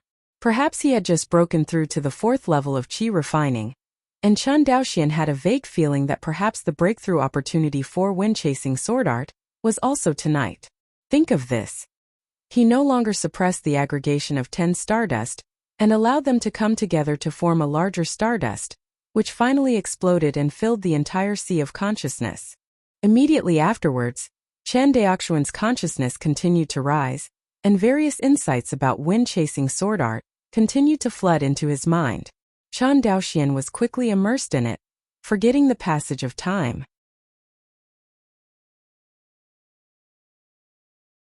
Chapter 40. After a stick of incense. Chan Daoxian opened his eyes, and a gleam of light flashed in his eyes. Then, a surge of ecstasy overwhelmed him. After careful calculation, it has only been 4 months since he practiced wind-chasing sword art. Even for the kendo geniuses of Qinyuan Jianzong, there are only a handful of people who can reach the realm of Xiaoqing after cultivating the wind-chasing sword art in just 4 months. Not to mention that he had already surpassed the general Deshang realm before Chan Daoxian. But Chan Daoxian has a perverted plugin of Hongming Enlightenment Classic after all.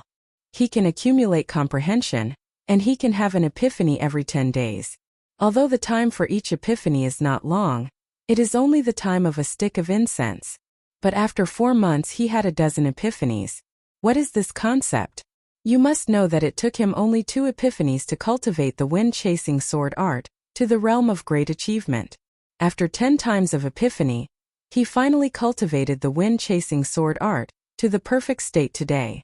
Judging from the number of epiphanies, it seems that it is about 5 times more difficult to cultivate the wind-chasing sword art from Deshang to the perfect state than from the entry-level cultivation to the Deshang state.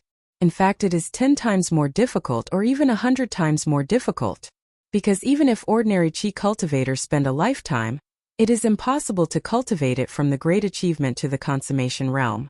After all, there are some things that you can't understand. Even if you are not convinced, no matter how much time you spend grinding, you will not understand at all.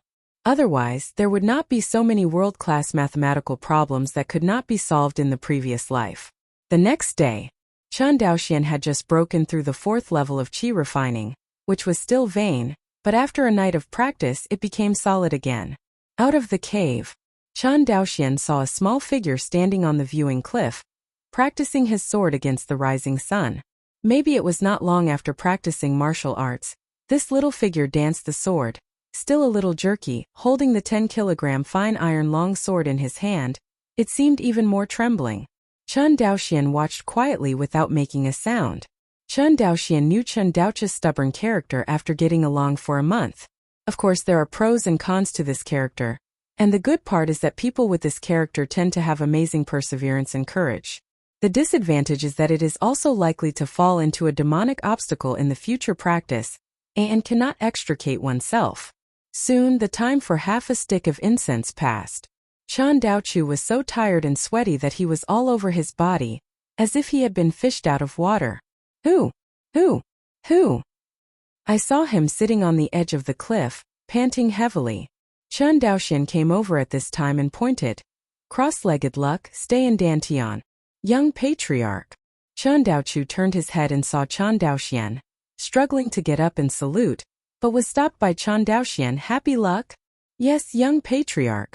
Hearing this, Chan Daoqiu adjusted his breathing, sat down with his knees crossed, and luckily adjusted his breath. Seeing that Chan Daoqiu was able to enter the state of meditation proficiently, Chan Daoxian nodded with satisfaction, and then flew out of the wind control technique and flew in the direction of the magic weapon factory. A busy day begins again. Southwest waters of Wuxia. The underwater world is about 10,000 miles away from Shuanghu Island.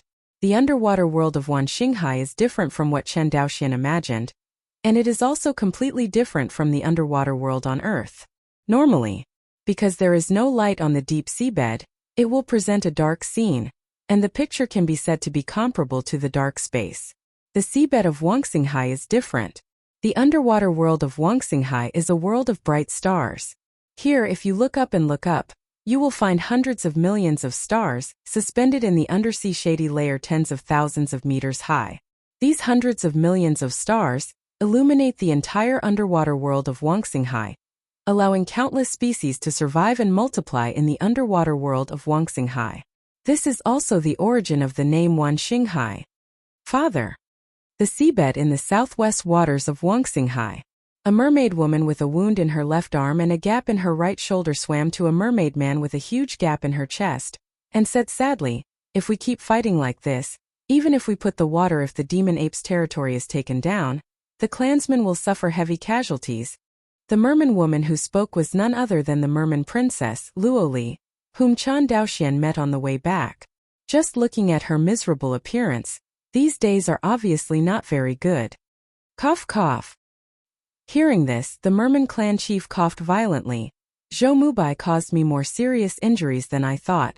With that said, he lowered his head and looked at the wound in front of his chest where the sword chi was raging, and said with a headache, I have to suppress this sword chi with force at all times, otherwise, the injury will only get heavier.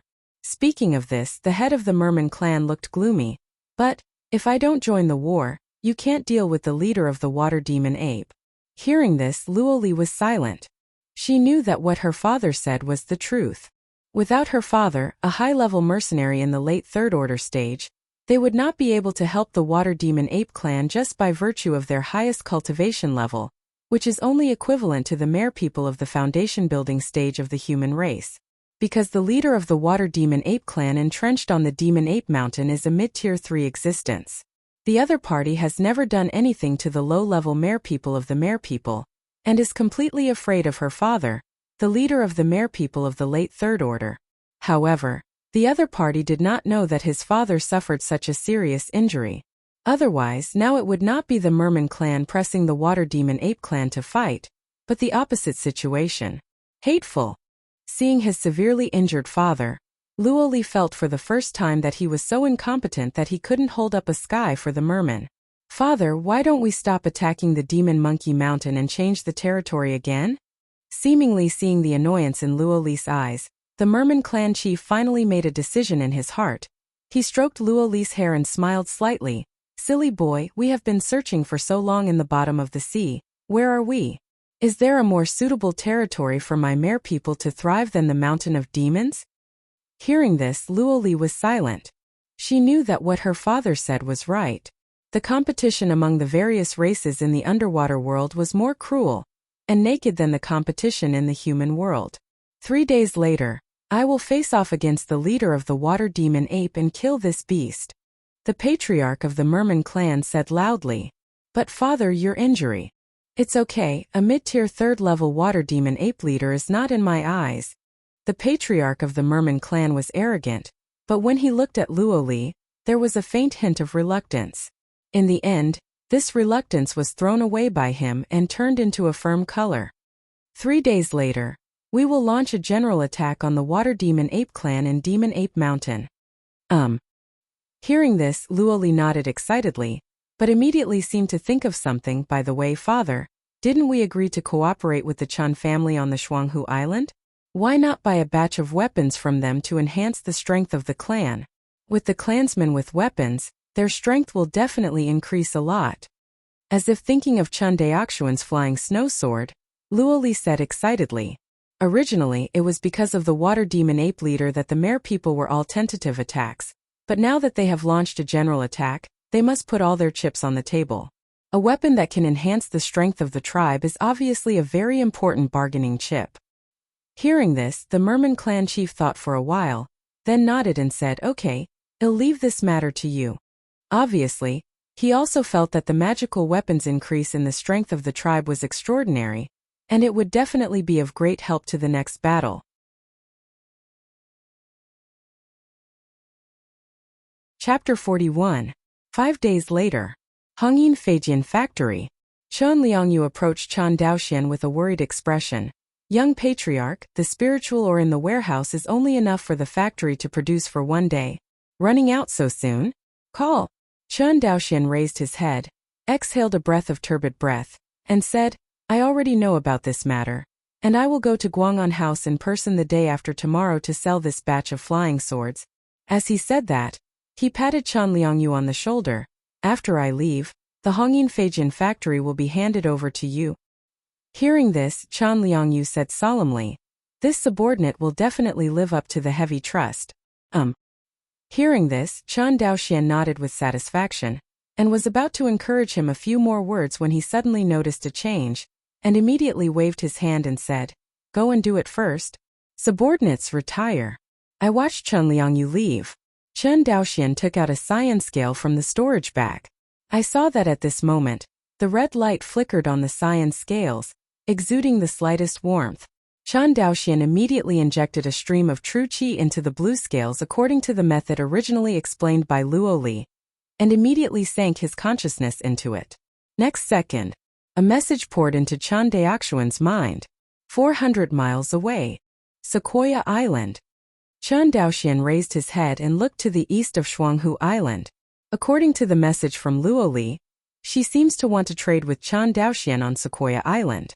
Sequoia Island is a large desert island near Shuanghu Island, only about 400 miles away from Shuanghu Island. It's just that compared to Shuanghu Island, the cultivation resources on Sequoia Island are even poorer. At the beginning of Shuanghu Island, there was still a copper ore vein and some spiritual eyes for monks to practice.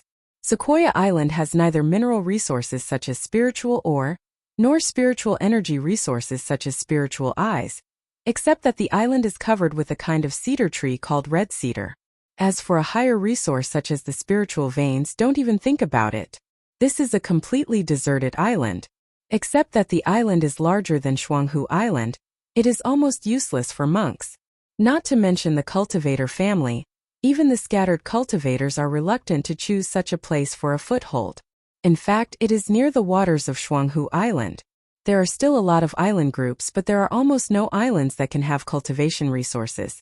At least according to the ancient records of the Chen family, in the thousands of miles of sea near here, except for Shuanghu Island, which has a few spiritual eyes, the other islands are basically desert islands, and they don't even have spiritual eyes. Of course, it is also possible that there are so many spiritual eyes in some hidden place on these islands, but they have not been discovered. Anyway, although there are many islands in the waters around Shuanghu Island, there are very few monks. It seems that in addition to the Chen family on Shuanghu Island, there is only one place called Fingu Island, where a loose cultivator with the 5th level of qi refining stops. Chen Daoxian was overjoyed when he received Luo Li's message. Compared with going to Guang'an Prefecture to sell flying swords to loose cultivators, trading with the Mer people is obviously more profitable. Sangxiafeng City in Guang'an Prefecture. Even if the price of Hongyin Feijian is high, it is estimated that it will be difficult to exceed 100 spirit stones. And the price offered by the sharks is 5 times that of 100 spirit stones. From the point of view of interests, it is an obvious thing to choose whom to trade with. Chen Daoxian has been thinking about when the Mer people will come to trade with him for a long time, but he did not expect to wait for more than 2 months before the news came. Organize your thoughts. Chen Daoxian counted the 178 flying swords in the storage bag, and when he even used the wind control technique, he flew alone in the direction of Sequoia Island. It is different from the journey of nearly 100,000 miles to go to Guang'an. Sequoia Island is only 400 miles away from Shuanghu Island. This distance with Chen Daoxian's 4th level qi refining level can easily fly over. Sequoia Island.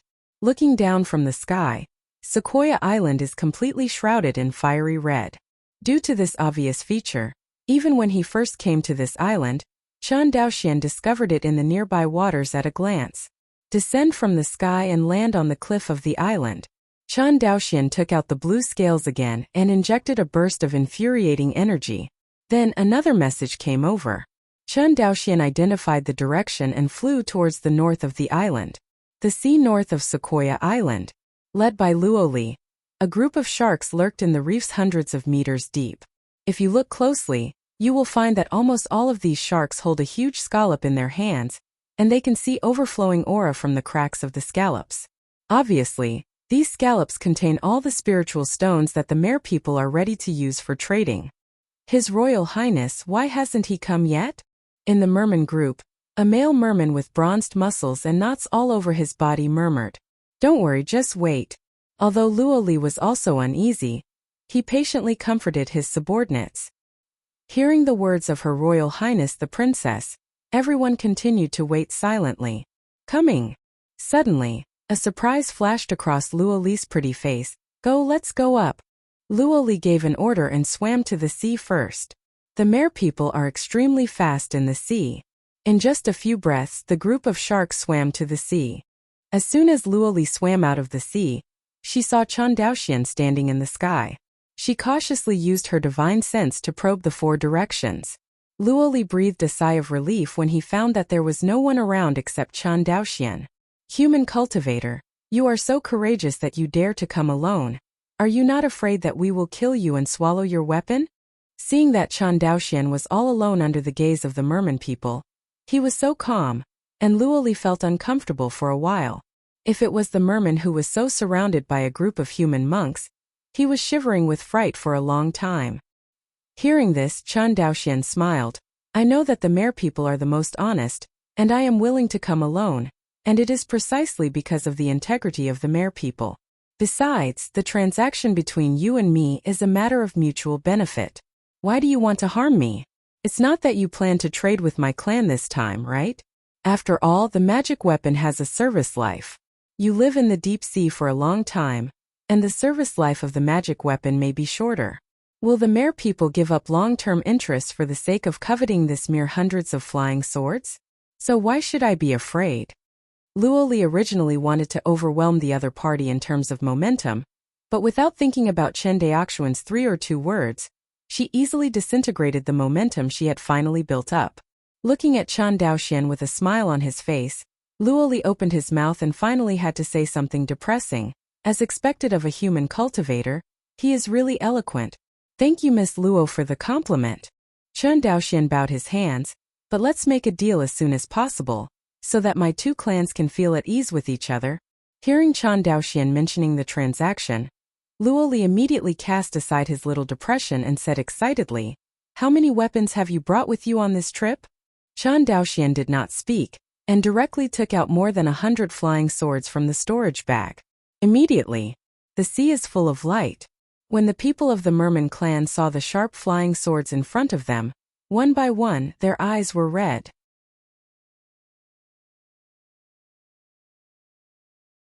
Chapter 42. Seeing the clansmen look like they had never seen the world before, Luoli felt that she couldn't hold her head up even more in front of Chen Daoxian. Cough cough. She couldn't help coughing in a low voice, but the simple and honest mermaid clansmen didn't care to speculate on the thoughts of Her Royal Highness the Princess. All they were thinking about at the moment were the weapons in front of them. His Royal Highness, if we can have these weapons, the clansmen will not know how many casualties they would have to avoid in the battle with the demon clan. A male merman took a flying sword, injected a demon power and muttered. Hearing this, Luoli also became hot in her heart. She looked at Chen Daoxian and said, Human cultivator, did you build this weapon? Yeah, this is too little, it's not enough points at all. Yeah, too little. The other mermaids chimed in. Forgive Miss Luo, the transaction time you proposed is really too short. It's only a mere 2 months. We don't have enough time for either the raw materials of spiritual or the refining of magic weapons, so that's all for now. Chen Daoxian shook his head and said regretfully, Spiritor. Luoli seemed to remember something, took a piece of radiant ore from a subordinate merman, and said, Is the spiritual ore in your mouth this kind of thing? Right. When Chen Daoxian saw the piece of spiritual ore in Luoli's hand, his heart jumped fiercely. The underwater world of the Wuxia is too rich. It is a pity that the human race is a terrestrial race and cannot survive in the deep sea at all. Otherwise, what would Qianyuan Jianzong need to attack Izumo? The underwater world of Wuxia has long been penetrated. Seeing the spiritual ore in Luoli's hands, Chen Daoxian couldn't help feeling the urge to go to the underwater world of Wuxia to find out. But when he thought of going to the deep sea world, he had to at least cultivate the second-order water escape technique to the realm of Deshang, so he died. It is not easy to cultivate the second-order water escape technique to the realm of great achievement, which means that the monk must at least reach the foundation building stage, and he must be a senior foundation building monk, not the kind that has just broken through. The monks can only practice various escape techniques when they reach the foundation building stage. At that time, the cultivator's flying speed will skyrocket by a large amount. Familiar escaping techniques such as escape the light, transforming the rainbow, and flying with the sword are all skills that can only be used by the foundation establishment cultivator. Ordinary chi-refining cultivators can only walk against the wind, and the speed is more than 10 times slower than that of foundation building cultivators. Luoli was not stupid. Seeing Chen Daoxian's gleaming eyes, she knew that the spiritual ore in her hand was of extraordinary value. She moved slightly in her heart and said, If you trade this kind of spiritual ore with your Chan family, what price can you make? The market price of second-order spiritual ores in Guang'an Prefecture is generally more than 10 times that of first-order spiritual ores. The Guishui adamantium in Luo Li's hands is the most expensive among the second-order spiritual ores. 1. Its price is several times that of ordinary second-order spiritual ore. According to Chen Daoxuan's knowledge, the price of Guishui fine gold is about 150 spirit stones per pound in the Guang'an Prefecture spirit or market. And often there is no market for the price, so you need to order in advance with the seller who sells this kind of spirit ore, or auction it at the auction house. Although the reserves of second-order spiritual ore in Wangxinghai and Xianyunzhu are still very rich, they are almost controlled by sects and big immortals, and it is difficult for small families and loose cultivators to buy them. This situation is even worse in Guang'an Prefecture. As far as Chen Daoxian knew, only a few big families such as the Zhou family, the Yang family, and the Wu family had the second-order spiritual ore veins in their hands. This kind of resource even the general newly promoted foundation family does not have. In Guang'an Prefecture, the birth of one or two foundation-building cultivators from a small family or a group of scattered cultivators is not a big deal at all. After all, many small family cultivators and loose cultivators, relying on their military exploits in the Izumo country, are lucky enough to obtain enough resources to attack the foundation. But it is not so easy to become a foundation-building family that has been established by the foundation-building cultivators from generation to generation.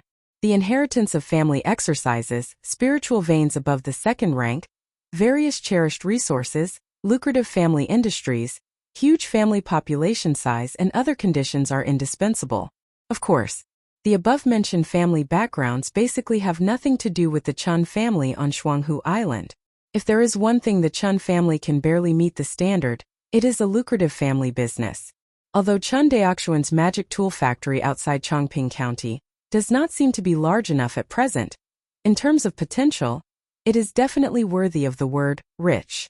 Seeing that Chen Daoxian did not speak, Luo Li couldn't help but leaned closer and asked, "Human monk, what is the price of this spiritual ore?"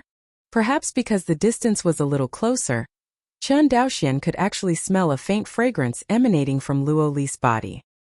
Hearing Luo Li's questioning, Chen Daoxian came back to his senses and cupped his hands. "Sorry, Miss Luo Li, I really didn't expect you to come up with such precious spiritual ore, and I lost my temper for a while." After a pause, he continued, "This kind of spiritual ore in your hand is the second-order spiritual or Guishui fine gold, and its price is about 100 spiritual stones per kilogram. This piece in your hand." Chen Daoxian took the Guishui fine gold ore in Luo Li's hand, swayed the weight and said, "This piece of Guishui fine gold is not light, it weighs about 10 pounds. Hearing this, Luo Li's eyes lit up. "You mean this piece of spiritual ore can buy 2 of these weapons?" She pointed to the red shadow flying sword and said in surprise. "That's right." Chen Daoxian nodded. Hearing this answer, Luo Li was full of joy. The piece of spiritual ore in her hand was mined by the Mare people from a vein on the Demon Ape Mountain. It's just that the sharks were driven out of the mine by the water demon ape before they had mined much. Although Luo Li kept saying that the flying swords made by Chen Daoxian were cheap, but in fact they didn't have many spirit stones in stock. The reason why they were so embarrassed was because the mermen hurriedly evacuated from the waters near Lingbei Island, and there were not many spiritual stones with them at all. After all, for the Mare people, the spirit stone has little effect. Although their Mare people also need to use spiritual energy to practice, the spiritual energy in the spiritual stone is not even a drop in the bucket compared to the huge spiritual energy required for the Mare people to practice. Naturally, the mermen will not bring a lot of this useless waste in the process of migrating their clan. The only spiritual stones left in the hands of the mermen are the foresight patriarchs of the Mare people. Knowing that the spiritual stones seem to be very important to the human race, they forced the tribe to carry some of them.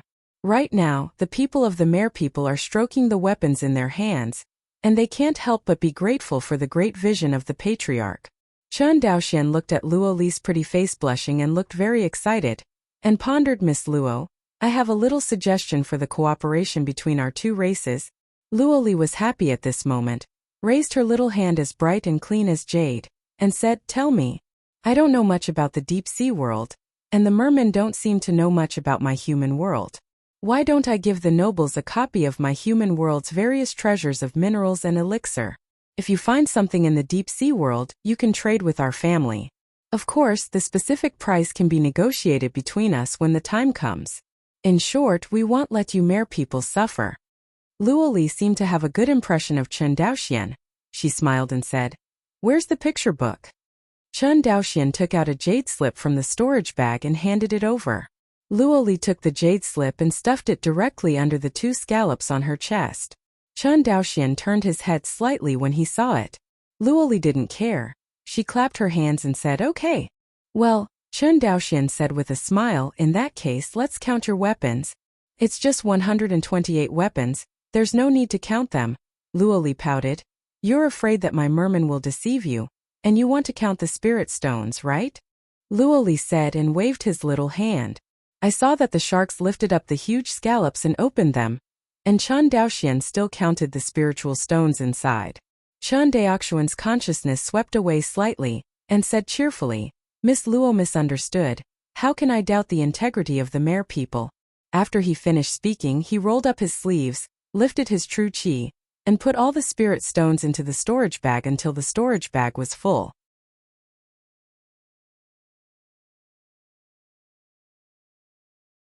Chapter 43. Seeing Chen Daoxian's appearance of fully trusting the merman. Luoli's pretty face flushed slightly, and she was even more fond of Chen Daoxian in her heart. Thinking that he had misunderstood Chen Daoxian, Luoli was a little shy and said, "Human cultivator, I have known each other for so long, but I still don't know your name?" These words made Chen Daoxian stunned. Didn't he tell him his name? "My surname is Chen and my name is Daoxian. Miss Luo calls me by my name." Chen Daoxian arched his hands. "Okay." Luoli took a deep look at Chen Daoxian, turned over and jumped into the sea, followed by the rest of the mermen. "Chen Daoxian, I remember your name." It wasn't until all the mermen disappeared that this soft voice sounded in Chen Daoxian's ears. Divine consciousness swept around and found that the mere people were really gone. Chen Daoxian immediately flew to Sequoia Island and found a hidden cave on the island. Immediately dump out all the spirit stones in the storage bag. Tens of thousands of spiritual stones were piled on the ground, and they suddenly piled up into a small mountain, and the overflowing spiritual light illuminated the entire cave like day. 1, 2, 3, 4. Chen Daoxian was excited, and he counted the spirit stones carefully one by one, like a rich landlord. If Luoli saw this scene, it is estimated that his nose would be crooked, and his good impression of Chen Daoxian would be gone. 63,999, 64,000. 64,000 spirit stones, just right. A satisfied smile appeared on Chen Daoxian's face. "Take this transaction twice, and then go to Guang'an House to buy a set of Yunling Great Array, and the spiritual veins of Shuanghu Island will be settled." Thinking of this, Chen Daoxian became more and more happy. Sure enough, smuggling with foreigners is the real profit. But immediately, Chen Daoxian had a vigilance in his heart. This kind of huge profits, he believes that the huge one Xinghai must not only be done by his Chen family, he must be more careful. "Why do you think so much?" "At least now the mere people only trade with my Chen family. As long as they are not exposed, my Chen family will be fine. Besides, if you want the family to grow and develop, how can you be afraid of wolves and tigers?" Shaking his head and laughing at himself, Chen Daoxian put the matter behind him, put away the spiritual stones piled up on the ground. Chen Daoxian flew out of the cave, identified the direction, and flew back towards Shuanghu Island. By the time Chen Daoxian rushed back to Shuanghu Island, the sky was already bright. After thinking about it, he did not go to the cave to practice, nor to the magic weapon factory. Instead, all the senior members of the clan were convened and a clan meeting was held again. Chongping County, Chen's ancestral hall.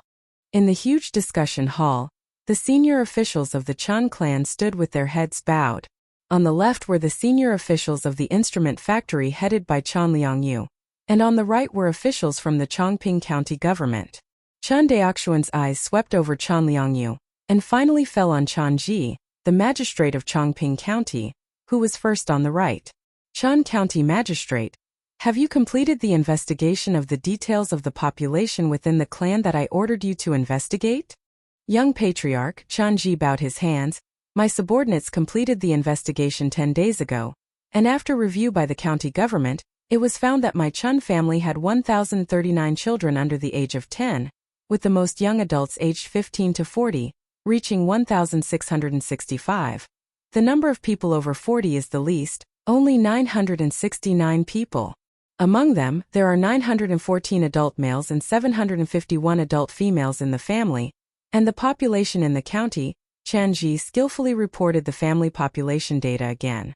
The results of this population review are generally the same as the data submitted by the county government 10 days ago.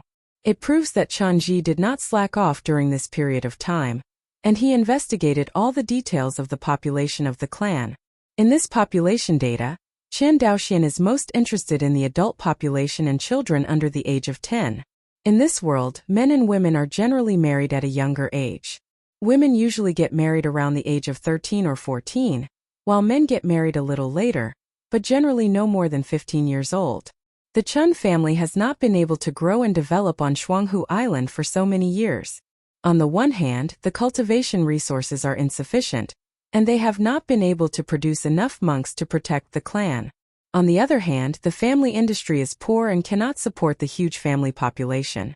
With a population of tens of millions like the Zhou family in Guang'an, a small family like the Chun family would never dare to imagine. After all, the mortals of the family also consume various resources. Food, clothing, housing and transportation all consume resources. Although cultivators dislike these resources, they were also important resources that affected the foundation of the family, because they determine the population size of a family. For example, the basic condition for maintaining population size food. Chen Daoxian didn't know how many spiritual veins the Zhou family had, but everyone in Guang'an Prefecture knew that the Zhou family had hundreds of islands just used to grow ordinary food. Not to mention the cargo ships coming and going from Guang'an Prefecture, constantly providing food for the Zhou family. It is because of these foods that the Zhou family's ethnic group will continue to grow, so that the population of the clan has reached tens of millions. Chen Daoxian also wants to follow the Zhou family's development model, but he needs to make certain changes on this basis. If the Chun family wants to grow and develop, it is impossible to rely on the thousands of people on Shuanghu Island. All the senior members of the family are well aware of this. However, the family is in a difficult situation, and even the spiritual energy of the monks cannot be guaranteed. Blindly expanding the family population will only drag the family down completely. Chen Daoxian, who is a traveler, knows that if the population cannot be converted into productivity, it will only become a huge burden on the family, not a help. Fortunately, because of his existence, the Chen family has set off a little fairyland version of industrialization in the suburbs outside Chongqing County. There is no doubt about the demand for population from industrialization. Take the Feijian factory in the current industrial zone for example. Although only 15 workers can run the Feijian factory, but the manpower required to surround this Feijian factory is far more than 15 people. For example, the person who purchases the raw materials of spiritual ore, the person responsible for managing the factory, and the person responsible for packaging the red shadow flying sword, that is, the workshop that produces the sword box. Chen Daoxian sells flying swords to cultivators, but it is not the same as selling them to the mermen without even packaging. These all require large populations, and with the expansion of the Feijian factory in the future, the population demand will also increase. Therefore, the Chun family not only wants to expand the population, but also Chen Daoxian is not going to use the expanded population to grow food. However, food is also an important foundation for the family, and the Chun family cannot always rely on external purchases to maintain the family's food consumption. For this situation, Chen Daoxian already had a solution in mind. But, for the Chun family there are only two most important things. 1. Cultivate a spiritual vein. 2. Expand the size of the family population.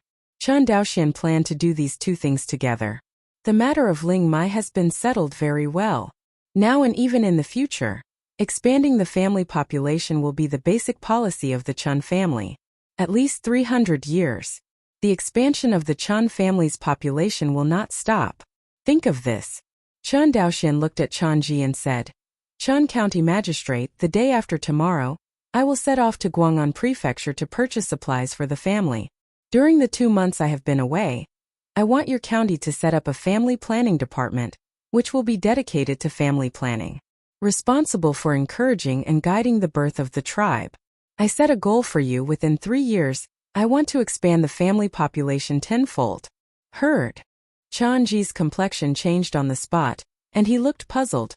But the patriarch, the family has not many fertile women, and it has expanded tenfold this. I know there are not enough women in the family right now, but it will be enough soon, Chun Daoxian said lightly.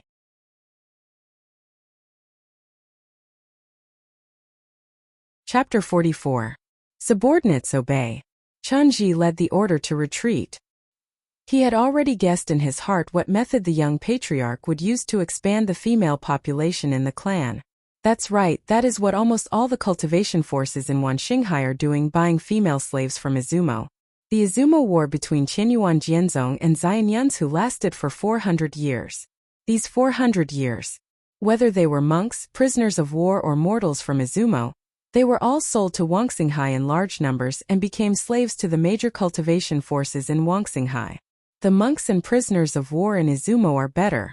If the enemy forces can afford the Spirit Stone, Qinyuan Jianzong allows the other party to redeem the prisoners of war by paying for the Spirit Stone.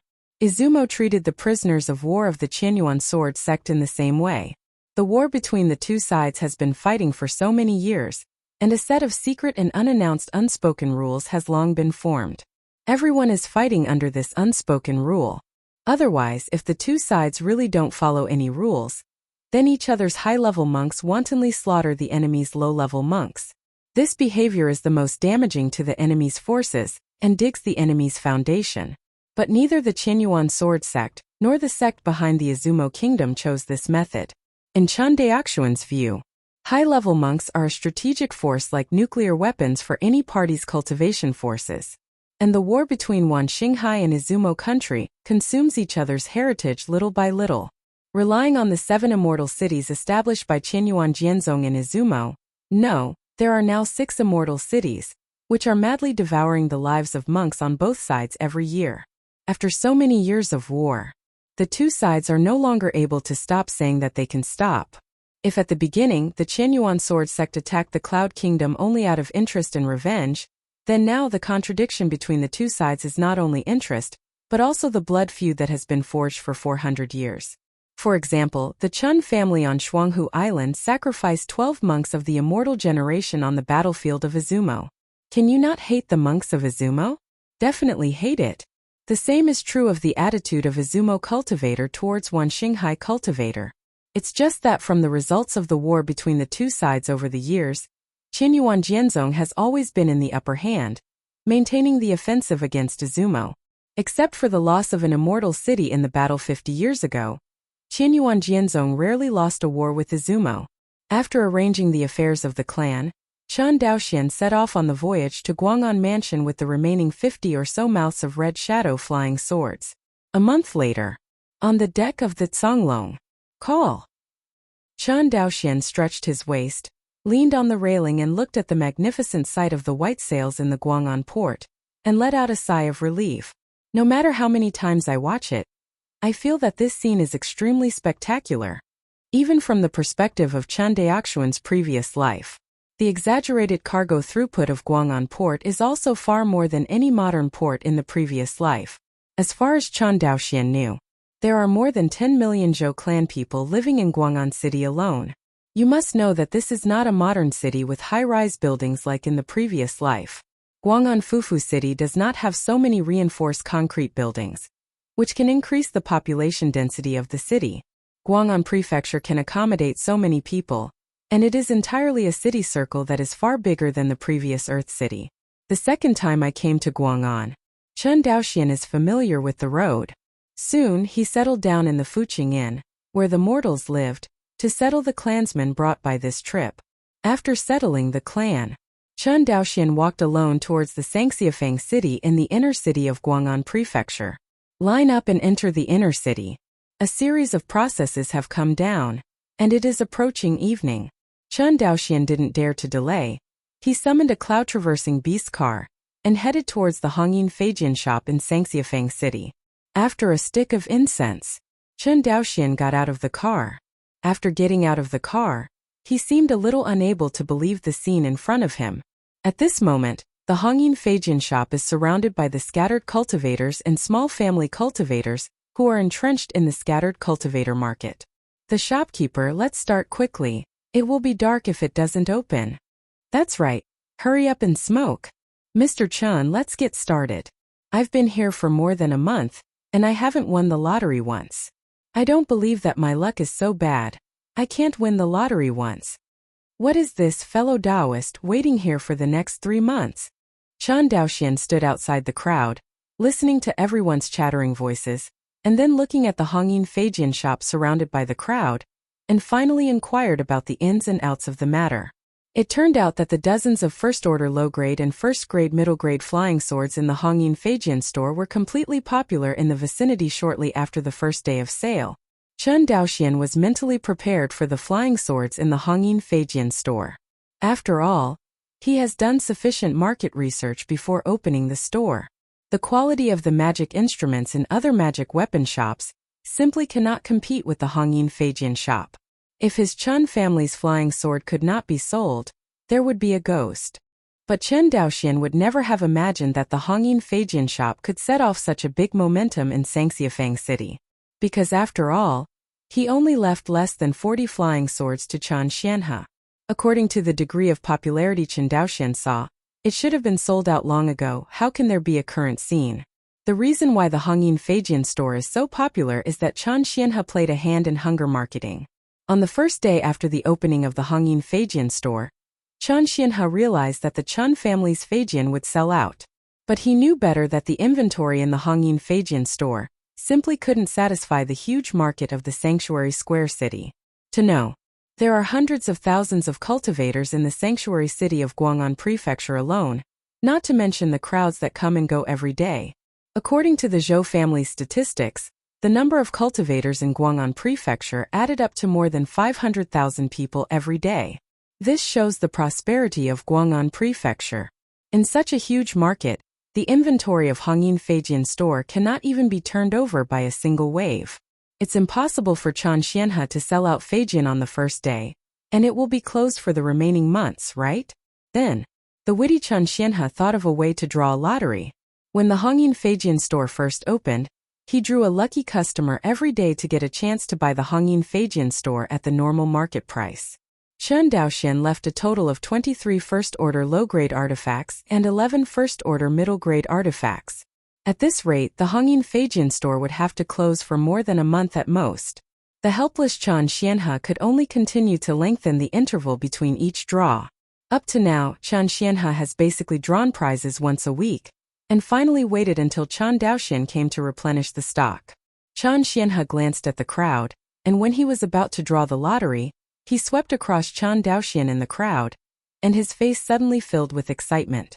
Chen Daoxian found that although he hadn't seen each other for a few months, Uncle 13 looked better than in the family. Also, without those troubles in the family, plus the booming business of the Hongyin Feijian shop, Chen Xian's complexion is not good enough.